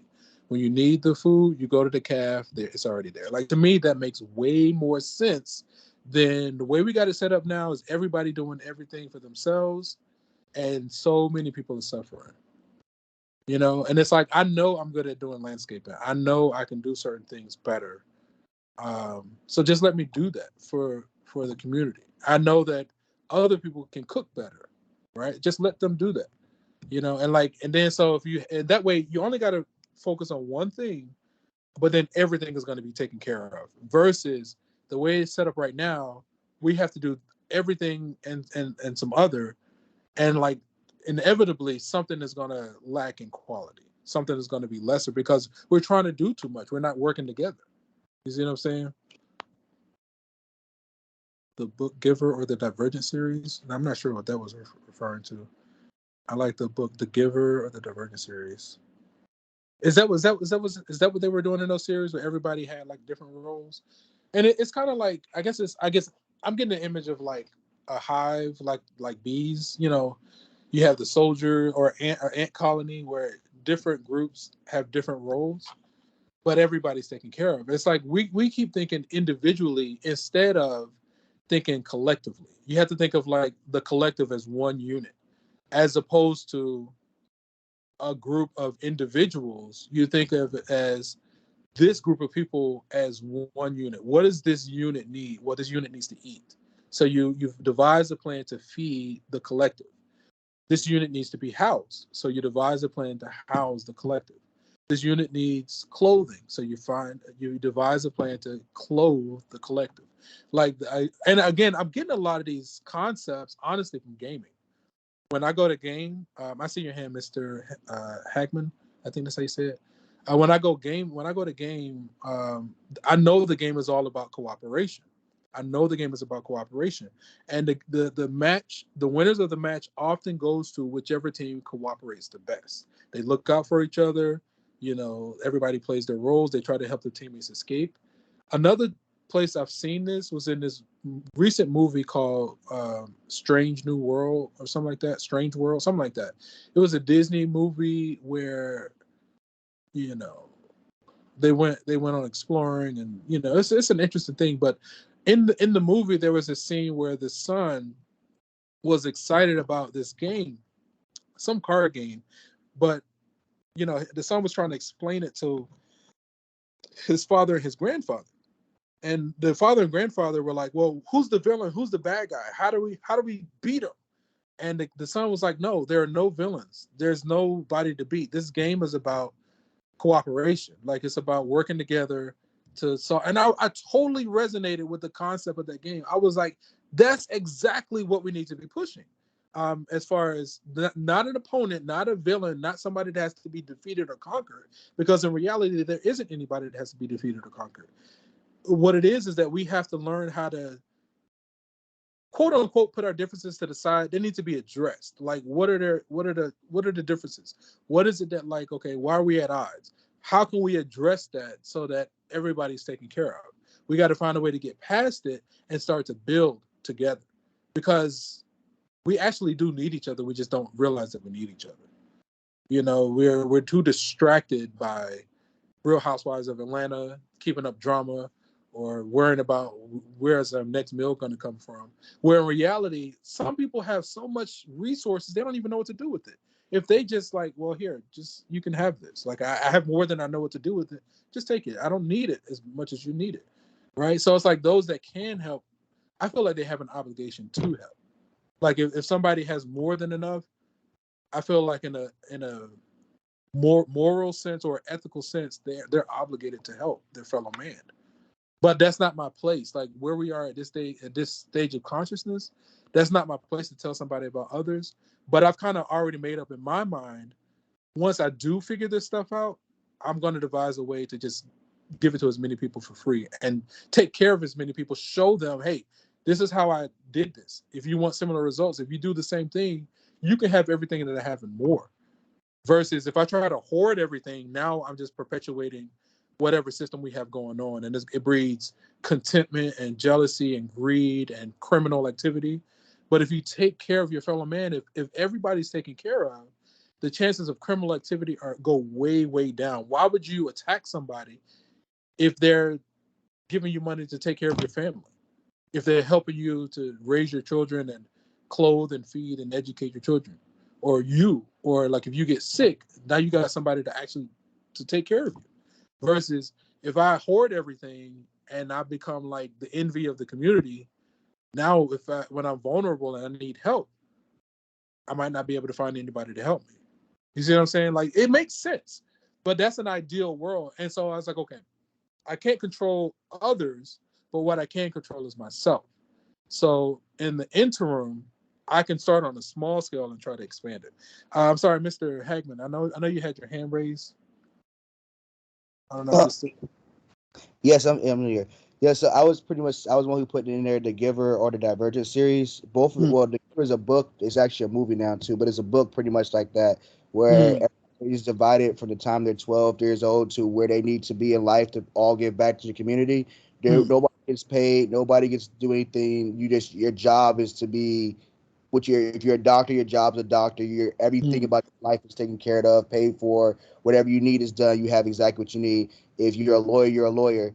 And the same thing with the Divergent series. It's pretty much the same way. It's like factions of people. If you are smart, you go to this faction. If you're good with your hands, you go to this faction. If you're good at farming, you go to that faction. And they all give back to each other. There's still no payment, no anything. It's just they all look out for one another in the large city.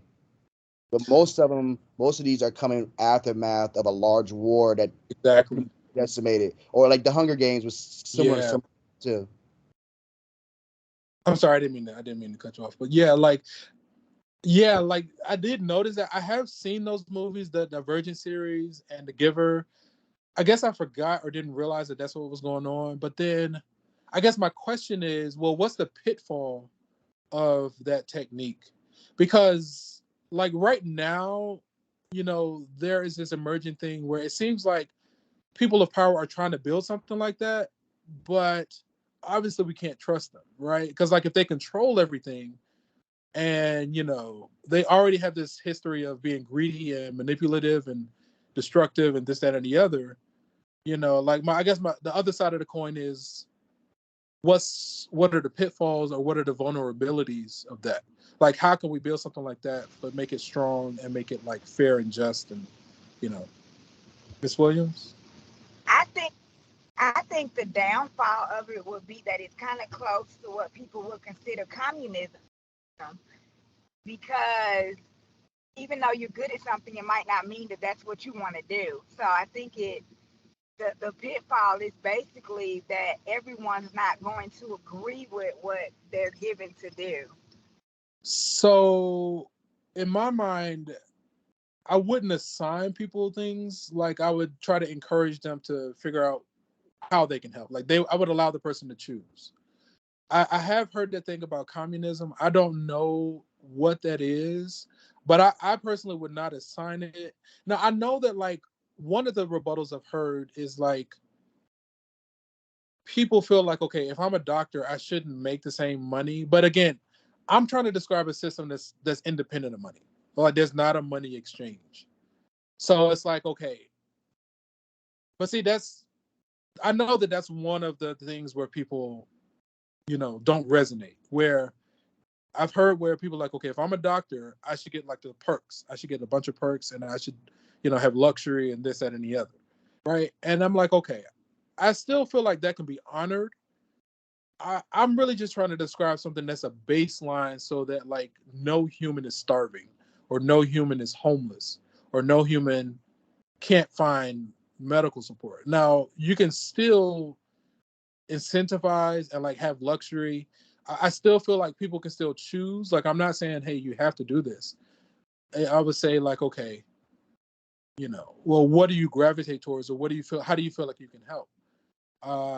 And I know that there are people that just don't want to do anything, and I feel inclined to allow them to not do anything. But I know how irritating that would be. Like, if you have somebody farming, and then somebody over here is they just want to eat the food, but they don't want to help make it.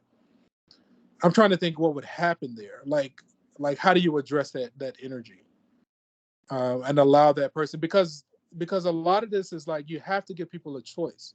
If you don't give people a choice, then it kind of defaults back to this. But there has to be this thing of where people have to have a genuine choice, and they have to decide for themselves. Anyway, I think this is a great conversation. Like, because I think about this kind of stuff a lot, especially when I was driving, when I was like doing Uber and stuff like that. Go ahead, Mr. Hagwood. Yeah. So something similar like that was actually practiced, I guess, what they done in The Walking Dead, and for it seemed like for a nice period of time it went perfectly. It was Okay. kind of like that, even down to they had the folks who really didn't like do anything. They didn't really do anything. They kind of had it, and then it became like an envy for people outside of it, because a community like that can only have up to so many resources. So outside communities wanted it and started stealing from them, and their community ultimately failed. Yeah, so that is one of the tenets. This is an ideal thing where is this in an ideal world is designed to include everybody. It's the idea where you don't leave anybody out, because if you leave anybody out, that's exactly what happens. They'll get resentful, and then they'll start plotting and scheming, and the energy's just going to come back. But if it's all included, like if it includes everyone, where everybody has a seat at the table, nobody is left without a voice. Everybody has a voice, and everybody has a seat at the table, and so their concerns can be addressed and factored into the dynamic. That's part of the protection, is that everybody is involved. Like, nobody is on the outskirts, if they don't want to be. You know what I mean? But again, this is just me playing around. Like, I don't know. I keep thinking about it.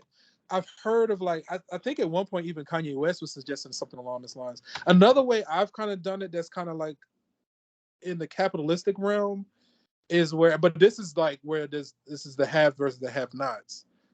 So that's why I don't really resonate with it. But it was this idea where you have a community where you pay like a flat fee, and it includes everything for like years at a time. Like, you might pay, I don't know, whatever it costs, but then it includes your housing, transportation, gas, fuel, maintenance, food.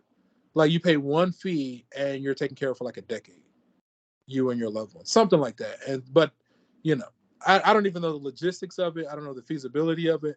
I just know when I had that idea, I was like, God, I feel overwhelmed. Like, I'm exhausted. By the time I'm done doing the yard work, I don't have the energy to clean and to cook for myself. Or by the time I'm done cleaning, I don't have the energy to do my research. You see what I'm saying? So it's like,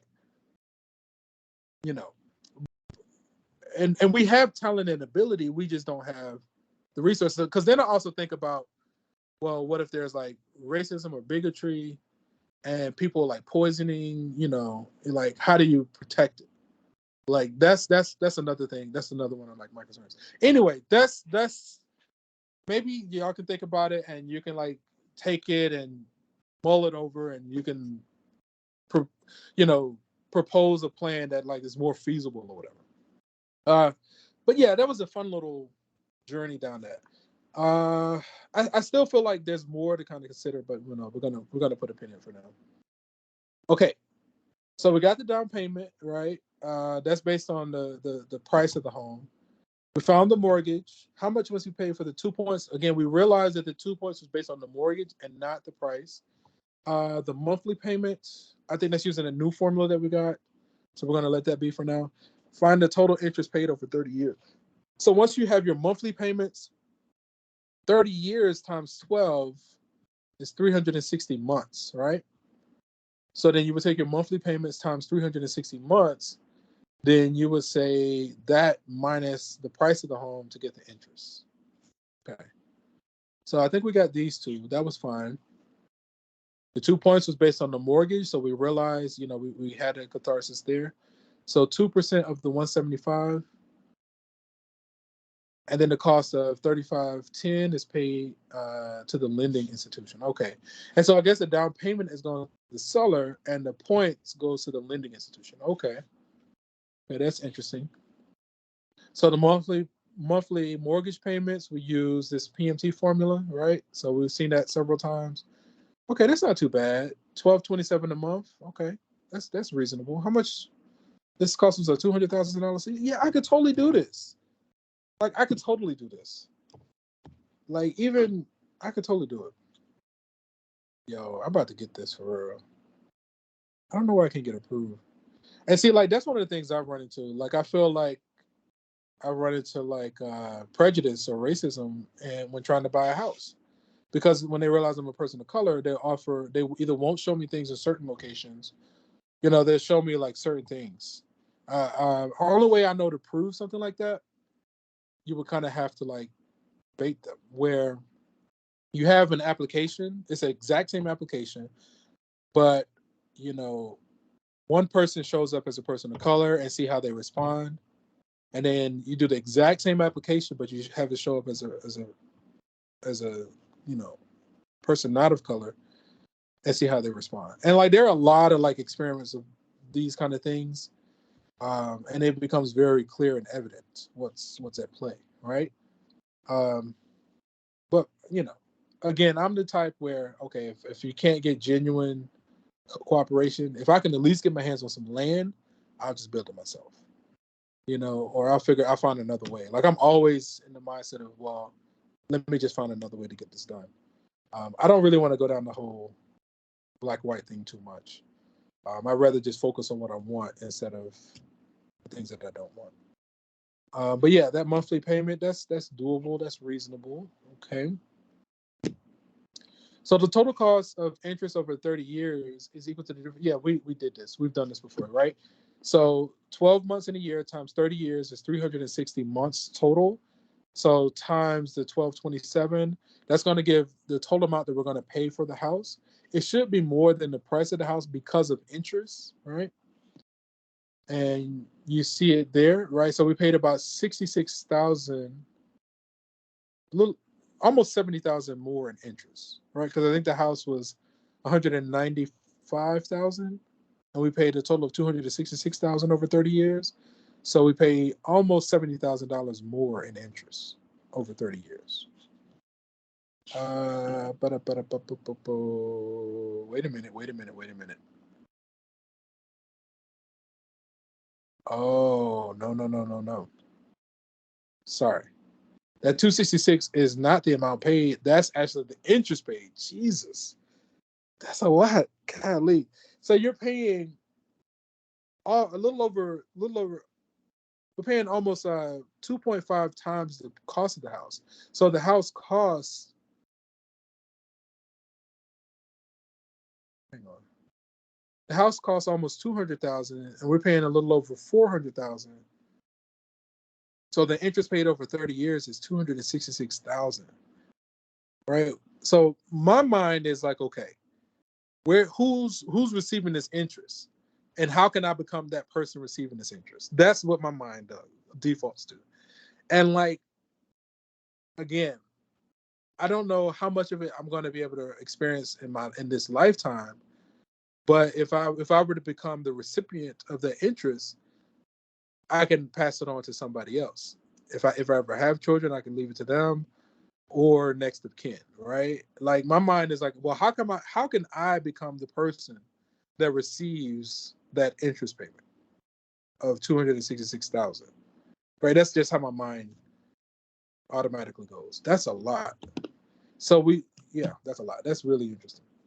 Okay, we're pretty good on time.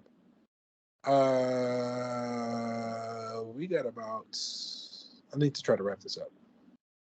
Okay, so when a loan is paid off through a series of regular payments, it is said to be amortized. That's about the best I'm gonna do, which literally means killed off. Oh my God! Sorry, I didn't mean to scare you. But remember, I said that I said amortized sounds like a mortician, which sounds like death, and they said it literally means killed off. Will you understand? Like, come on, that's so trippy because it sounds like a mortician, amortized, right? Oh my goodness, which literally means killed off. Although each payment is the same, with each successful payment, the interest portion decreases and the principal portion increases. Although each payment is the same, with each successful payment, the interest portion decreases and the principal portion increases. Yeah, that's honestly what I've been experiencing with my car. I know that with each payment, that's essentially what's happening. I think. I got to go and look at some numbers again and kind of think about it. But a document showing important information about the status of the mortgage is called a loan amortization schedule. Okay, we're going to go with that. So prepare a loan or amortization schedule for the first 2 months of the mortgage loan shown on the following table. Annual interest rate is 9.5%. The amount of the mortgage. Okay, so that's the mortgage is $130,000. Number of monthly payments is 180. Monthly payment amount is $1,357.50. 15 years. Okay, payment number 1, interest payment, principal payment, balance. Okay, that's fine. Interest payment, principal payment, balance of the loan. I'm gonna just use my prepared notes for this one. So we begin with payment number 1. The interest, PRT. So that's a simple interest. The mortgage times the interest times 1 of the 12 months. So this is on a monthly basis, okay? So that's the interest. What is this?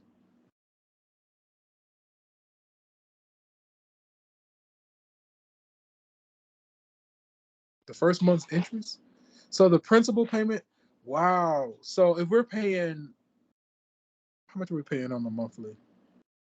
So if we're paying $1,357 on the monthly, that first payment, Jesus, only $328.38 is going towards the principal. Is that right? Yeah, that makes so much sense. Oh my goodness, that's so dirty. Oh my goodness. So the interest, okay. So the interest is based on the mortgage, right? The interest is based on the mortgage. So because when you first start out, the mortgage is basically max, that's why the interest is so high for that payment. So when you make that first payment, they're collecting the payment for the interest up front. And only $328 is going towards the mortgage, right? So after that first month, now the mortgage is, I totally feel like I need to like break out my like car loan payment and like match it up and see, is this what they've been doing the whole time? I was like, that makes so much sense. I was like, how is it I've been paying? Because when I crunched the number before, I was like, I've paid off the car. It's just that all my payments, most of my payments have been going towards the interest. Like, what's going on, right? This is what's been going on. Again, I didn't have anybody not my parents, not my math professors, nobody sat down and went through this documentation with me. And I even asked them. And like either they couldn't do it or they wouldn't do it, right? Nobody did this. But this is exactly what I experienced. Because like I made these payments and I was like, why does it seem like all my money is going towards the interest? Because that's exactly what was going on. Oh my goodness, you live and you learn, right?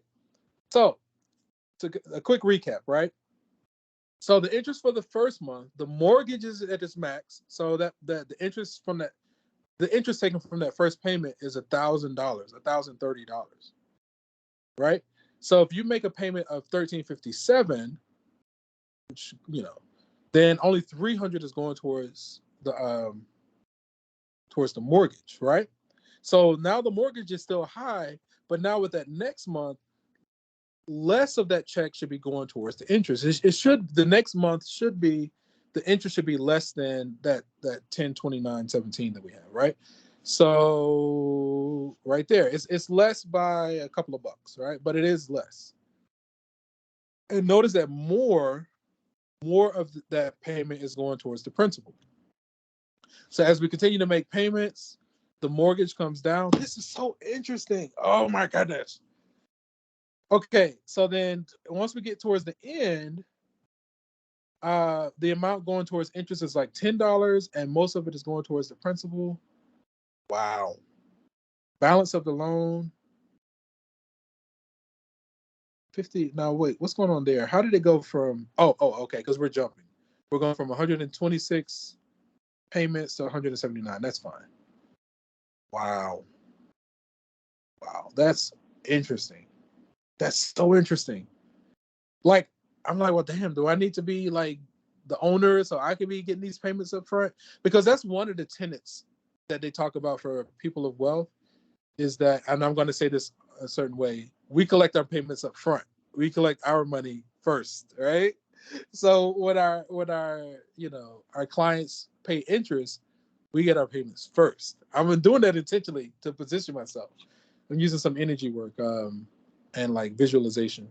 Don't get me started on that. That's a whole nother. I'm telling you, I can talk about like I'm a professor and my name is Charles. Like, that Professor Charles thing is real. It's a real thing.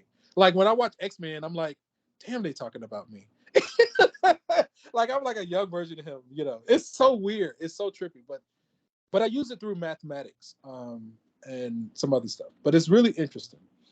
Anywho, that has nothing to do with anything. But yeah, this is interesting. Okay, almost done with this one. I'm trying to get past this. I know if I can give at least 15 minutes to the last section, I think we'll be fine. Here's the bottom line for most of your from most of your financial advisors. Spend no more than 30% of your gross monthly income for your mortgage payment. Spend no more than 36% of your gross monthly income for your total monthly debt. So what is that, like 50%, right, of your income? Which is that's what I've really been working towards. Learning how to live off of like 50% of my income and learning how to like stack the other. That's one of the techniques. Is like, it's so many different techniques. It's fun. It's like you have to treat it like a game, and with success, you get like these sums of money. You get actual payment. Spend no more than 36% of your gross monthly income for your total monthly debt, including mortgage payments, car payments, credit card bills, student loans, and medical debt. Okay. Maximum amount you can afford. If your annual income is $20,000, your monthly mortgage payments are $460, and your total monthly obligations, that's $1,000 a month for a $20,000 income. I get that.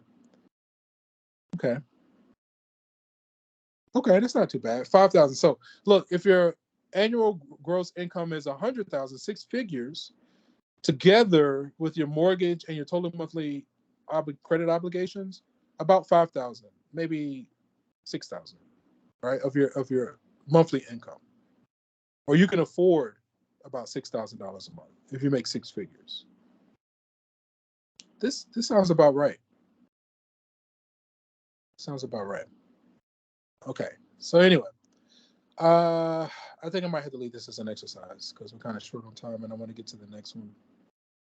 I might have to leave this one. Okay. So let me see here. Benefits of renting. Yeah, I'm gonna let you read through that on your own. Okay. Let me just use the rest of the time. I'm gonna kind of glance at the last section. I'm gonna go ahead and send a copy of this. I might need to go back and watch Divergent and what's the other one? It's Divergent and The Giver. Yeah, I've seen the movie. I haven't read the book. Okay, let's take a few minutes, maybe like 10 or 15 minutes for this last section. Hopefully it's somewhat short. Single page. Okay, it's not really short. But let's just take some time and see what we can do. So this is our last section on personal finance from our text. And we're going to look at credit cards. Now, I know I've seen some maneuvers there. I had to think about those two. I know that, like, with credit cards, like, one of the things is it's like some people swear by putting everything on a credit card where, like, if you pay with your debit card, if you pay everything with debit, you don't get any credit, right? So one of the suggestions is like, okay, I've seen where it's a couple of things I'm trying to say here. So one technique is, and again, I'm no financial advisor. You have to like research and decide for yourself. But supposedly the story goes is that, okay, say you get a monthly check of like, I don't know, whatever it is. You take your monthly check and all your monthly bills that you would normally pay with your check, whatever it is you would normally pay with your check, you pay it with a credit card and then you pay off the credit card after X amount of days, right? So that way you're not really, you know, you're still maintaining whatever it is you're normally doing, but now you're getting credit for it.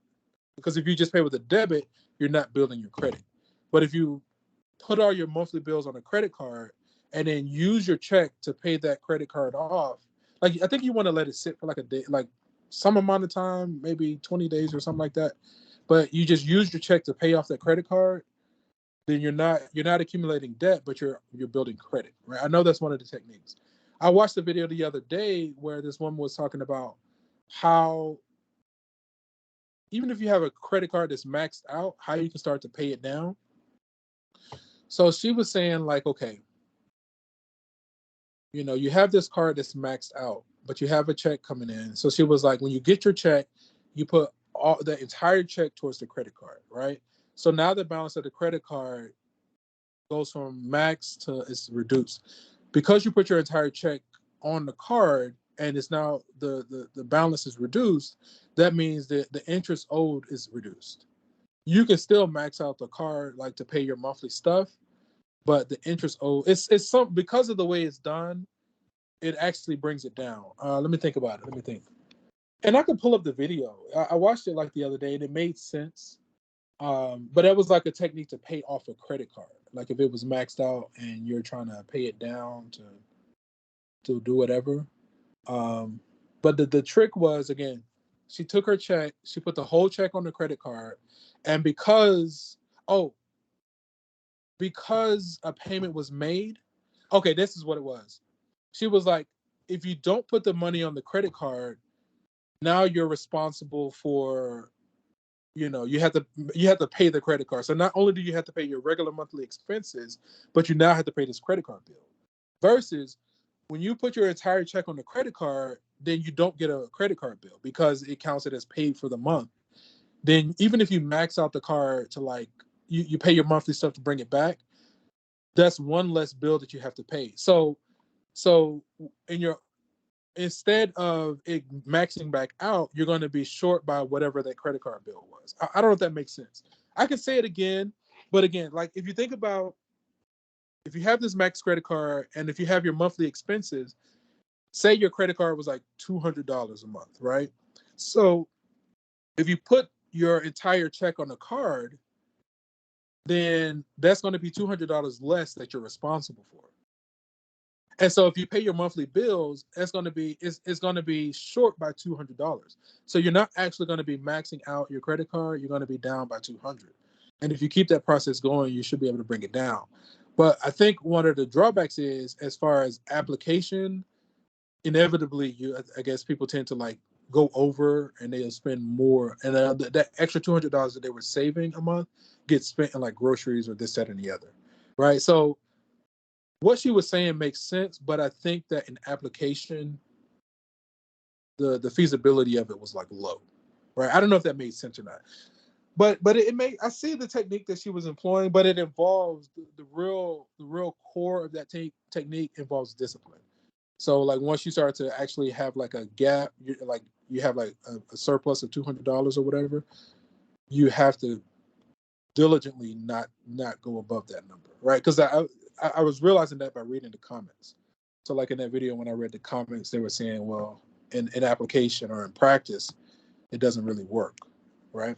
But it was still an interesting video. It was still interesting. Okay, so let's try to get through this. And again, my favorite thing is to go on these tangents, right? Like that's my favorite thing to do because it's just realm of possibility.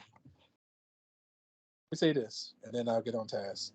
When I look at my chart, it says it warns me about the realm of possibility, and it encouraged me to focus on the realm of probability. And you can actually see it when I'm engaging you all, because I'm like a kid in a candy store when I go on these like trains of thought and like, oh, well, this means this, and we can do all this, and I'll get lost in the sauce thinking about all the different things that we can do and create the realm of possibility, right? But it was like, for me to be more constructive, I should focus on the realm of probability. Focus like where, okay, what's more likely to happen, and let's do that. Otherwise, I get paralyzed or frozen thinking about all the different things that we could do, and then I never take action, right? So again, neither here nor there, just interesting stuff, just interesting. Okay, focus, right? So some objectives here, and again, we're just doing what we can with this section. So we like to find the interest, the balance due, and the minimum monthly payment for credit card loans. We like to understand the pros and cons of using credit cards. We like to understand the differences between credit cards and debit cards, know what is contained in a credit report, and understand credit scores as a measure of credit worthiness. Okay? So using a credit card is an example of an open-end installment loan, commonly called revolving credit. Open-end loans differ from fixed installment loans, such as a car loan and mortgages, in that there is no schedule for paying a fixed amount each period. Credit card loans require users to make only a minimum monthly payment that depends on unpaid balance and the interest rate. Okay, so it's not a fixed payment loan or anything like that. Most credit card companies are billed every month. A typical billing period is May 1st through May 31st, but it can also run from the 5th through the 4th.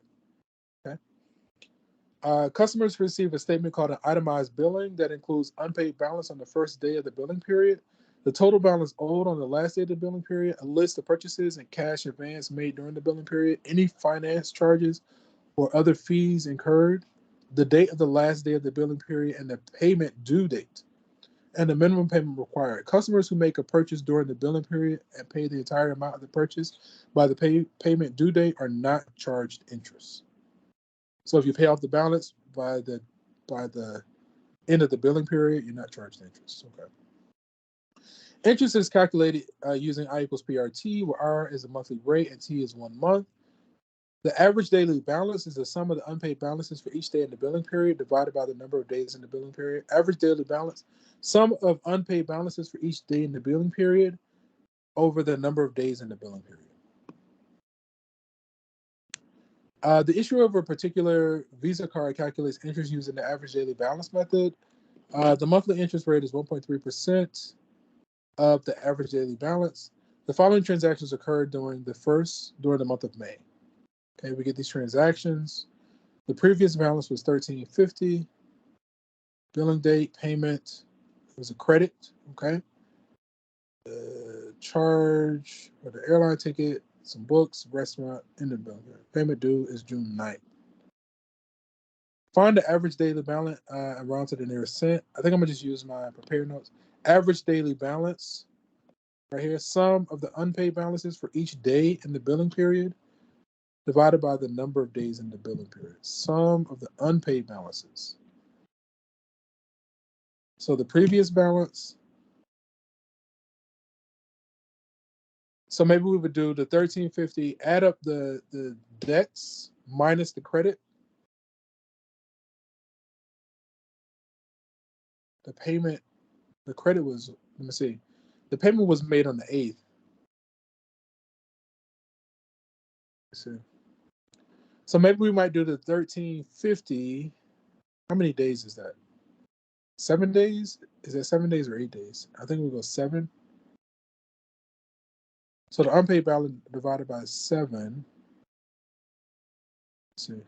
Sum of the unpaid balances for each day in the billing period, number of days in the billing period. Okay, so it's like 30 or 31 days in the billing period, maybe 30 days. Unpaid balances, right?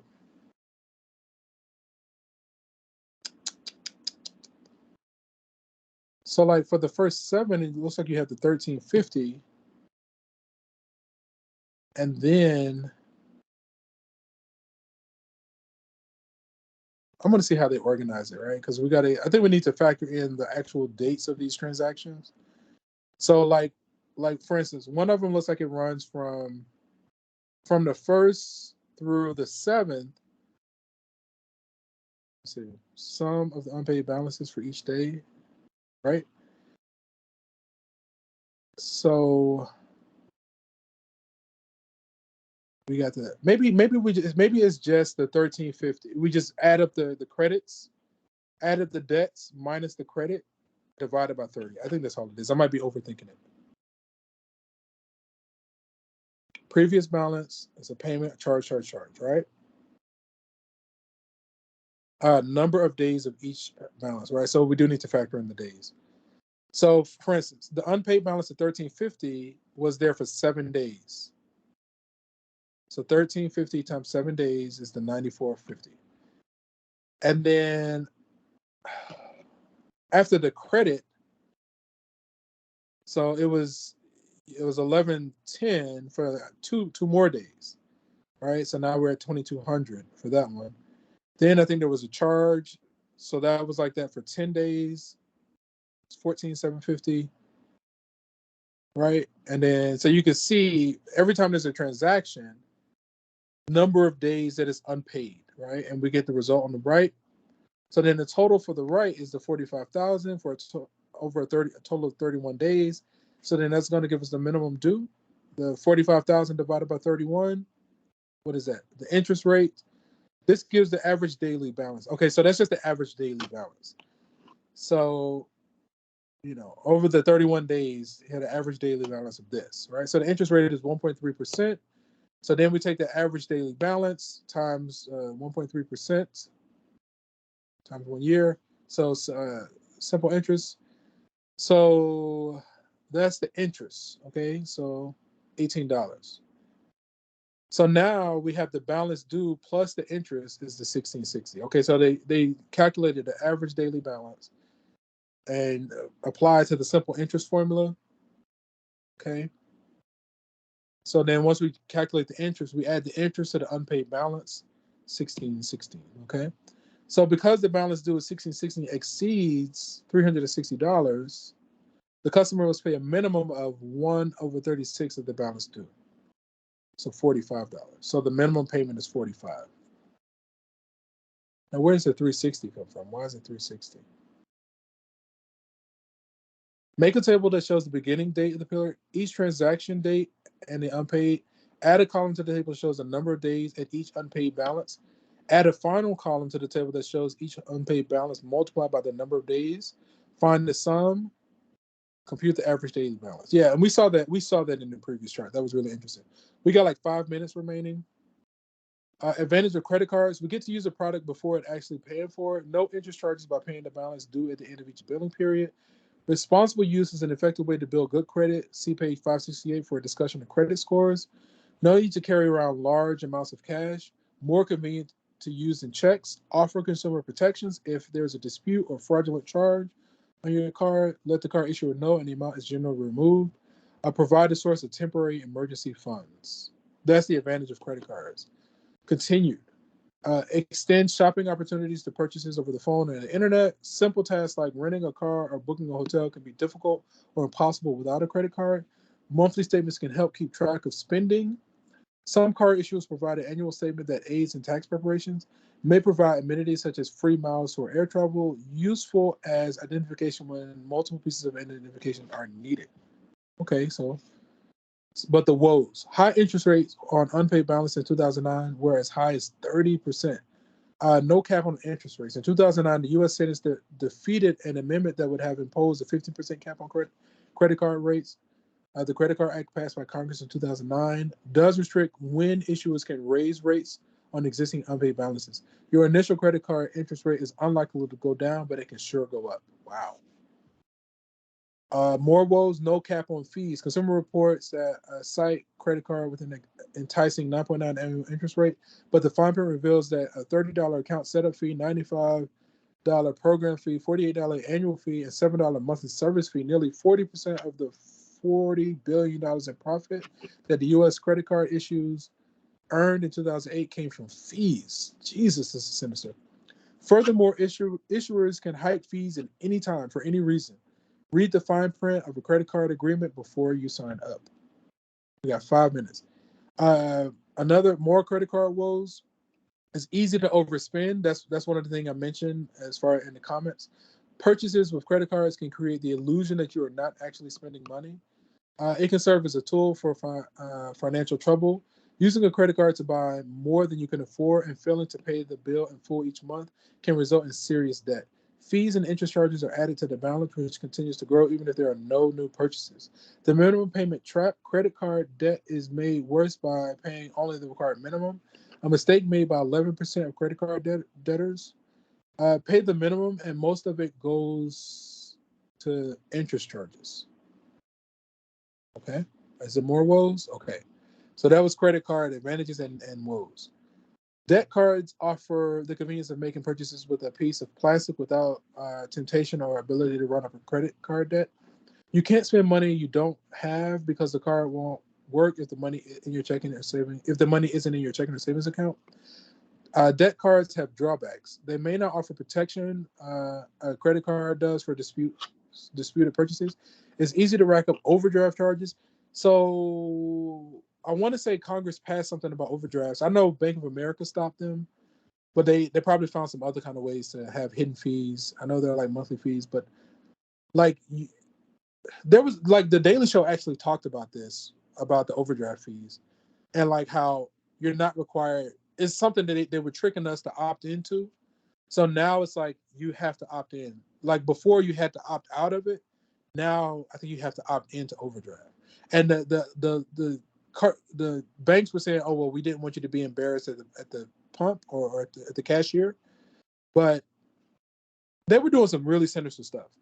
I would encourage you to like go to the Daily Show on YouTube and look at the one where they talked about overdrafts. It has changed, but when you see what these institutions were doing to take advantage of the clients, it's really sinister. It's easy to rack up overdraft charges if your bank enrolls you. If your bank enrolls you in the overdraft protection program, see, that's exactly what they were saying. That means your card won't be turned down if you do not have sufficient funds in your account to cover your purchase. You are spared the embarrassment of having your card rejected, but it will cost you fees of approximately $27 per overdraft.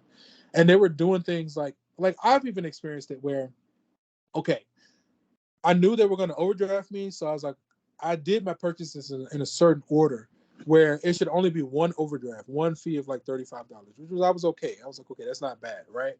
But what the banks were doing, they were rearranging the order in which you purchased it, where even if you made the most expensive purchase last, they charge that first. So then now your car is in the red early, and now all those small transactions incur an overdraft fee. So they were doing that intentionally to try to maximize the overdraft. I remember one time I called Bank of America and I was irate with them. I was like, why did y'all do that? Why did you rearrange the order in which I purchased it? If you had charged the overdraft the way I purchased it, it would have been only one overdraft, and I would have been okay with that. And I let them have it. They gave me the money back. Yeah, I won a lawsuit twice with Bank of America where they were letting me overdraft and then overcharging me. So Yeah. they had to send me like $8,000 for one settlement and then another settlement. I can't remember, but it's annuity payments. So they really were doing it to keep me in debt with them. Yeah. And so this is a real thing. We got like 1 minute, a couple of slides. Let me just do a quick scan.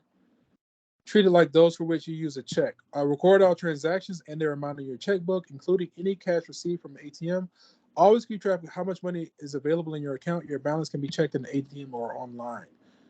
Scores, identifying information, record of credit accounts. I'm going to have to let you read this on your own because we're kind of out of time. I'm just doing a quick scan. I really enjoyed today's topic, like because it's practical. It's just like what we all need for life, currently. And it's a direct application of mathematics. Most of the calculations were simple math. Some of it was a little bit, but it's all feasible and doable. But it's just the fact that it was so practical. That's actually what I went to grad school to study, was applied mathematics, like taking, the math that we study, calculus and college algebra, pre-cal, all this stuff, And how do we bring it to life? How do we get out of the abstract and out of these theorems and corollaries? And how can we use it in our everyday life? This was one of those. Today's presentation was like a personification of that. I really enjoyed today's. So I know we had some like house. Are there any burning questions before we kind of go our separate ways? Are there any burning questions from anyone? Going once, going twice. I know we had somebody at the beginning about emails. Don't worry about it. Like, as long as you've emailed me or you're in communication, I'm not going to really let attendance stop you. I'm not going to let that stop you. As long as you're being in communication, emailing, if you know you're going to miss, just say, hey, I had this. I'll keep it on file. I use the emails just for record keeping. But you're just in communication. You're getting your attendance as best you can, and you're submitting your assignments. I'm not gonna let attendance be an issue. As long as it's not excessive, it's okay. Again, just be in communication. Try to be here as best you can. Get your attendance on other days, and get your assignment submitted in a timely manner. It'll be fine with me. Like I'm if anything, I'll mark it as excused, but I'm not going to let attendance be an issue. It only becomes an issue if you rack up like a certain amount of unexcused absences, and you're like a no call, no show.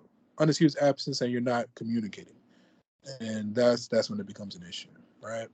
But otherwise, I'll try to I usually mark people as excused.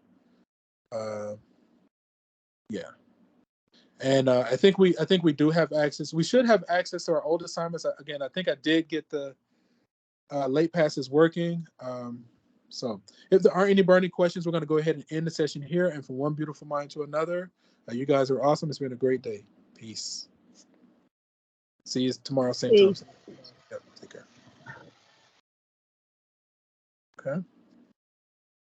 All right, everyone. Take care. See you tomorrow. Take care. Yep.